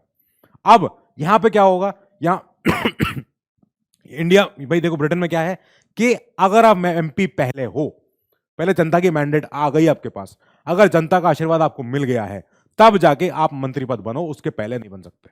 हमारे यहां आप मंत्री पद जीत लो कोई बात नहीं, ठीक है, जीत पहले पा जाओ मंत्री पद कोई बात नहीं, पर 6 महीने के अंदर उस जनता का आशीर्वाद ले आओ। तुम जानो फिर कैसे कैसे करोगे, ये तुम्हारी गरज है, मेरी गरज नहीं है। 6 महीने तुम्हारे पास है, 6 महीने बाद तुम्हें हटाना पड़ेगा। नाउ ब्रिटेन में एक होता है system of legal responsibility of the minister, India में नहीं होता। इंडिया में चीज है ही नहीं। मतलब क्या है कि ब्रिटेन में क्या है कि जैसे इन लोगों ने राजा को कोई काम दिया कि राजा साहब आपको जाना है अपने इस बकिंगम पैलेस से जाना है आपको अपने स्कॉटलैंड वाले बंगले पे। अच्छा साहब ठीक है, क्यों जाऊं मैं? तो पार्लियामेंट बोलेगी कि आपको वहां जाके एक स्पीच देना है। अच्छा ठीक है, तो वहां के राजा के लिए भी वहां पार्लियामेंट को काम करना पड़ता है, बहुत सारी लीगल रिस्पॉन्सिबिलिटीज भी हैं, कई बार इनको राजा के कामों पे दस्तखत करने पड़ते हैं। यहां पे ऐसा नहीं है, हमारे यहां ऐसा नहीं हुआ है, ये कभी हमने फॉलो नहीं किया है। एक और लास्ट, शैडो कैबिनेट, नाम बड़ा खतरनाक है, शैडो कैबिनेट। ये क्या होता है, ब्रिटेन में एक कैबिनेट सिस्टम होती है जो कि विपक्ष की होती है, ये अपोजिशन पार्टी की होती है, to balance the ruling cabinet and to prepare its members for the future ministerial office. जैसे एक पीएम है, पीएम के साथ उनकी अपनी कैबिनेट है पूरी, ऑपोजिशन भी बैठी हुई है इधर। अब ऑपोजिशन में एक लीडर ऑफ ऑपोजिशन होगा, वो बोलेगा कि मैं हूं आपका शैडो कैबिनेट, मैं पीएम के ऑपोजिट में खड़ा हुआ हूं। अब खड़े माने ये पार्लियामेंट में ही है, हाउस ऑफ कॉमन्स में है। अगर किसी दिन सरकार गिर गई तो जो मेन सरकार है तो ये बोलेंगे लाओ हम बना देंगे सरकार, हम आ रहे हैं इधर, लाओ तुम हटो यहाँ से, तो फिर ये हटा दिए जाएंगे और ये लोग यहाँ आके बैठ जाएंगे। फिर इनमें से शैडो कैबिनेट बनेगी। तो शैडो कैबिनेट क्या होती है, मतलब छुपी हुई कैबिनेट है ये शैडो में रहती, परछाई में रहती है, और ये हमेशा एक निगाह रखती है मेन कैबिनेट पे, जो मेन सरकार है, कि ये कहां गलती कर रहे हैं। Her man to man marking इसे बोलते हैं, मैन टू मैन मार्किंग। तो ये क्या करेंगे, shadow home minister, shadow defence minister, shadow prime minister, ऐसे बोलेंगे। मैन टू मैन मार्किंग, ये मार्किंग ये होती, जैसे फुटबॉल में आप देखते हो ना, कई बार कुछ कुछ प्लेयर्स, कुछ कुछ टीम्स ऐसा गंदा गेम खेलती हैं कि वो एक प्लेयर पे एक प्लेयर लगाती हैं, फिक्स करती हैं, ओके तुम इसको टैकल करते रहना, तुम इसको चेक करते रहना। तो ये ऐसा होता है। ऐसा कुछ ना इंडिया में है नहीं। इंडिया में ऐसी कोई बात कभी हुई नहीं कि हमें शैडो कैबिनेट भी चाहिए। कब चाहिए, हमें जरूरत ही नहीं पड़ी कभी इसकी, कोई फर्क नहीं पड़ता हमारे लिए, सब ठीक है। जब तक पार्लियामेंट है, जब तक पार्लियामेंट का मेजोरिटी ये लोग एंजॉय कर रहे हैं, जब तक सदन का कॉन्फिडेंस है सत्ता के पास, चलेगी सरकार। अगर सरकार ने खो दिया कॉन्फिडेंस, सरकार गई, फिर पार्लियामेंट में सारे 550 लोग मिलकर अब इनमें से बोलेंगे अपोजिशन में कौन है, मैं था, हाँ लाओ मैं बनाऊंगा कैबिनेट, मैं बना दूंगा सरकार, फिर बनाओ तुम बनाओ। तो ऐसे करके ये चैप्टर हमारा यहाँ खत्म हो रहा है। अब इसका जो एक क्वेश्चन आया था उस क्वेश्चन को देख लेते हैं, क्योंकि वो क्वेश्चन यार हाल का क्वेश्चन है, और क्या क्वेश्चन है यार, ये क्यों क्वेश्चन है, मतलब कैसे कैसे क्वेश्चन पूछ रहे हैं लोग। वी अडॉप्टेड पार्लियामेंट्री डेमोक्रेसी, ठीक है, based on the British model, good, okay, but how does our model differ from that model, क्या फर्क है? तो पहला स्टेटमेंट सुनो, पहला स्टेटमेंट है एज रिगार्ड्स लेजिस्लेशन, जहां तक कानून बनाने की प्रक्रिया की बात है, the British parliament is supreme और sovereign, but in India the power of the parliament to legislate is limited. क्या मतलब है? स्टेटमेंट कह रही है कि जहां तक कानून बनाने की प्रक्रिया की बात है, ब्रिटेन का पार्लियामेंट तो बहुत सुप्रीम है, सॉवरेन है एकदम, एंड सब कुछ उसके पास पूरी पावर है, पर क्या पार्लियामेंट जो इंडिया का power of, but in India the power of parliament to legislate is limited. बिल्कुल करेक्ट, बिल्कुल सही बात है, क्योंकि अभी हमने देखा है ऐसे 4 चीजें हैं, judicial review, fundamental rights, federal system, हमारा जितना इतना बड़ा खाका है, एक रिटन कॉन्स्टिट्यूशन है, तो इस वजह से हमारा पार्लियामेंट थोड़ा सा प्रतिबद्ध है, थोड़ा सा रुक जाता है कि यार हर चीज नहीं कर सकता, कैसे करूं नहीं तो। इन इंडिया, इसको हटा देते हैं, हाँ, in India the matters related to the constitutionality of the amendment of an act of the constitution of the parliament are refer to the constitution bench by the supreme court. बिल्कुल correct, एकदम correct, ये भी सही है। इसका मतलब क्या है कि जब भी कोई भी किसी भी अमेंडमेंट ऑफ एन एक्ट की संवैधानिकता चेक करनी होगी, तो संवैधानिकता को चेक करने के लिए उसको हम भेजते हैं सुप्रीम कोर्ट की कॉन्स्टिट्यूशन बेंच के पास।